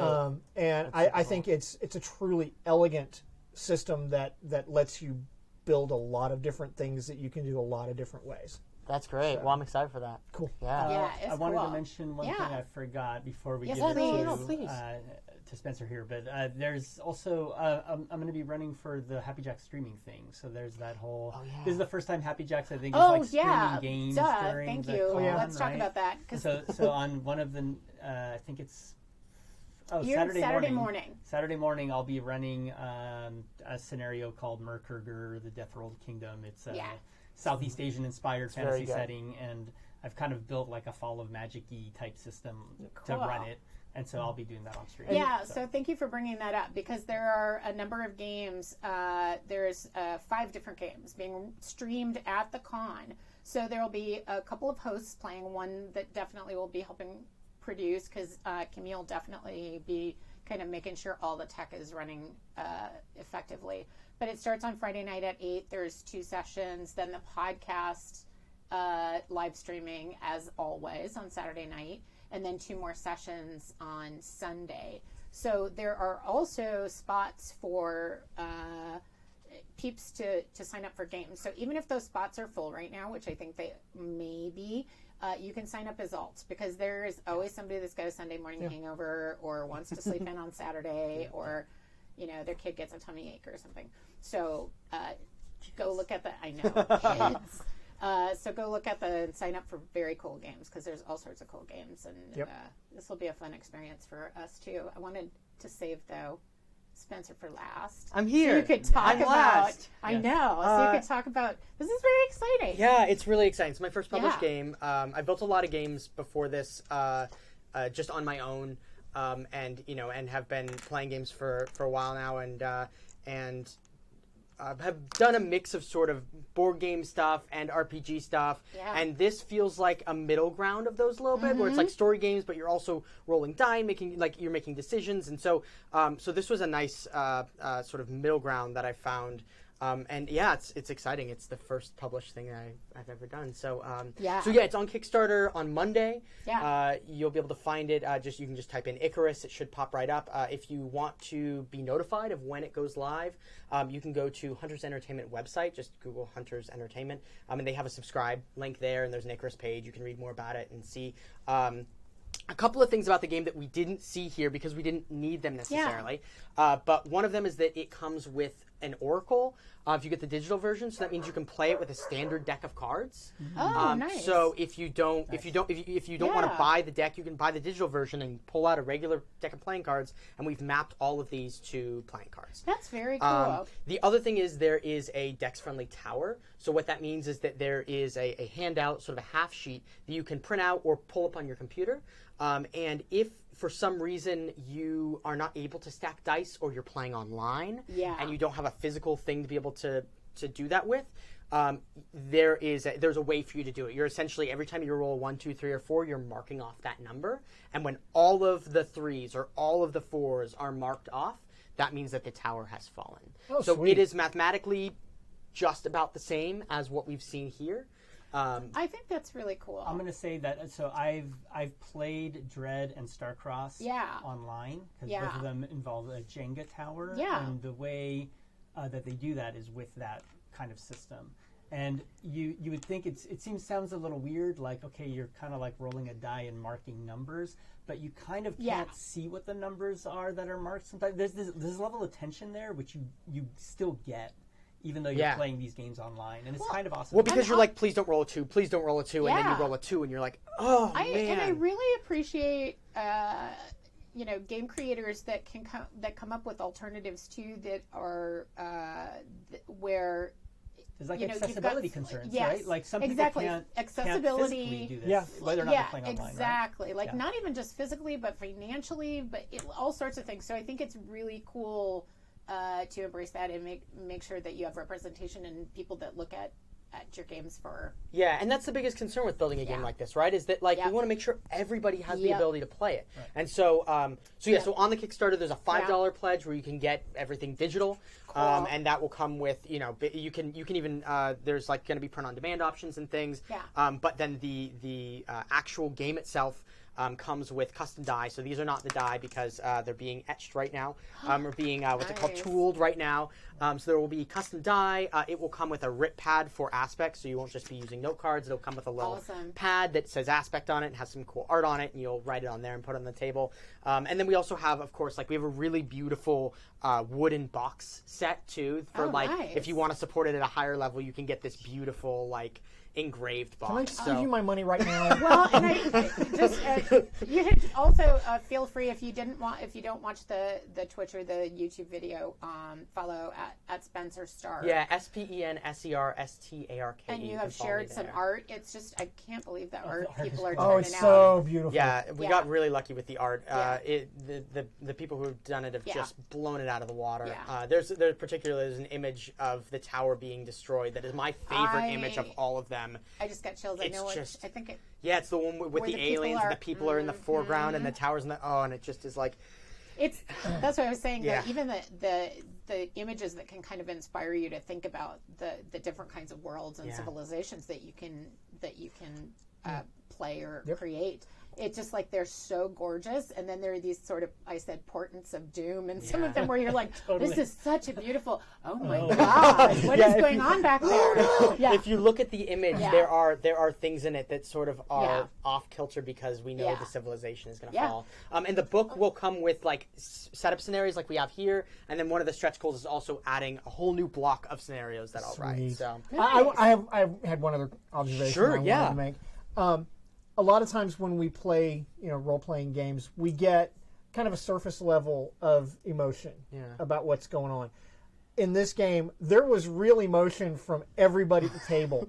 And not just when we're talking about, you stacking a die, and you're like, oh my God. Yeah. But when we were watching the things evolve, I wasn't directly involved with what was going on with the Europans over here, but I was watching that happen. I was like, oh my God. Yeah.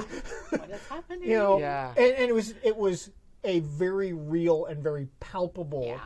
emotion. Well, and that's the thing For is, everybody. this sort of games like this allow you to explore things that may take 30 sessions to feel those emotions in a standard RPG. And so we get to play out an entire campaign or an entire season in one sitting. And so sometimes when I play one shots or I play we'll play 3 or 4 sessions and the thing sort of crumbles because it's just how RPGs go sometimes.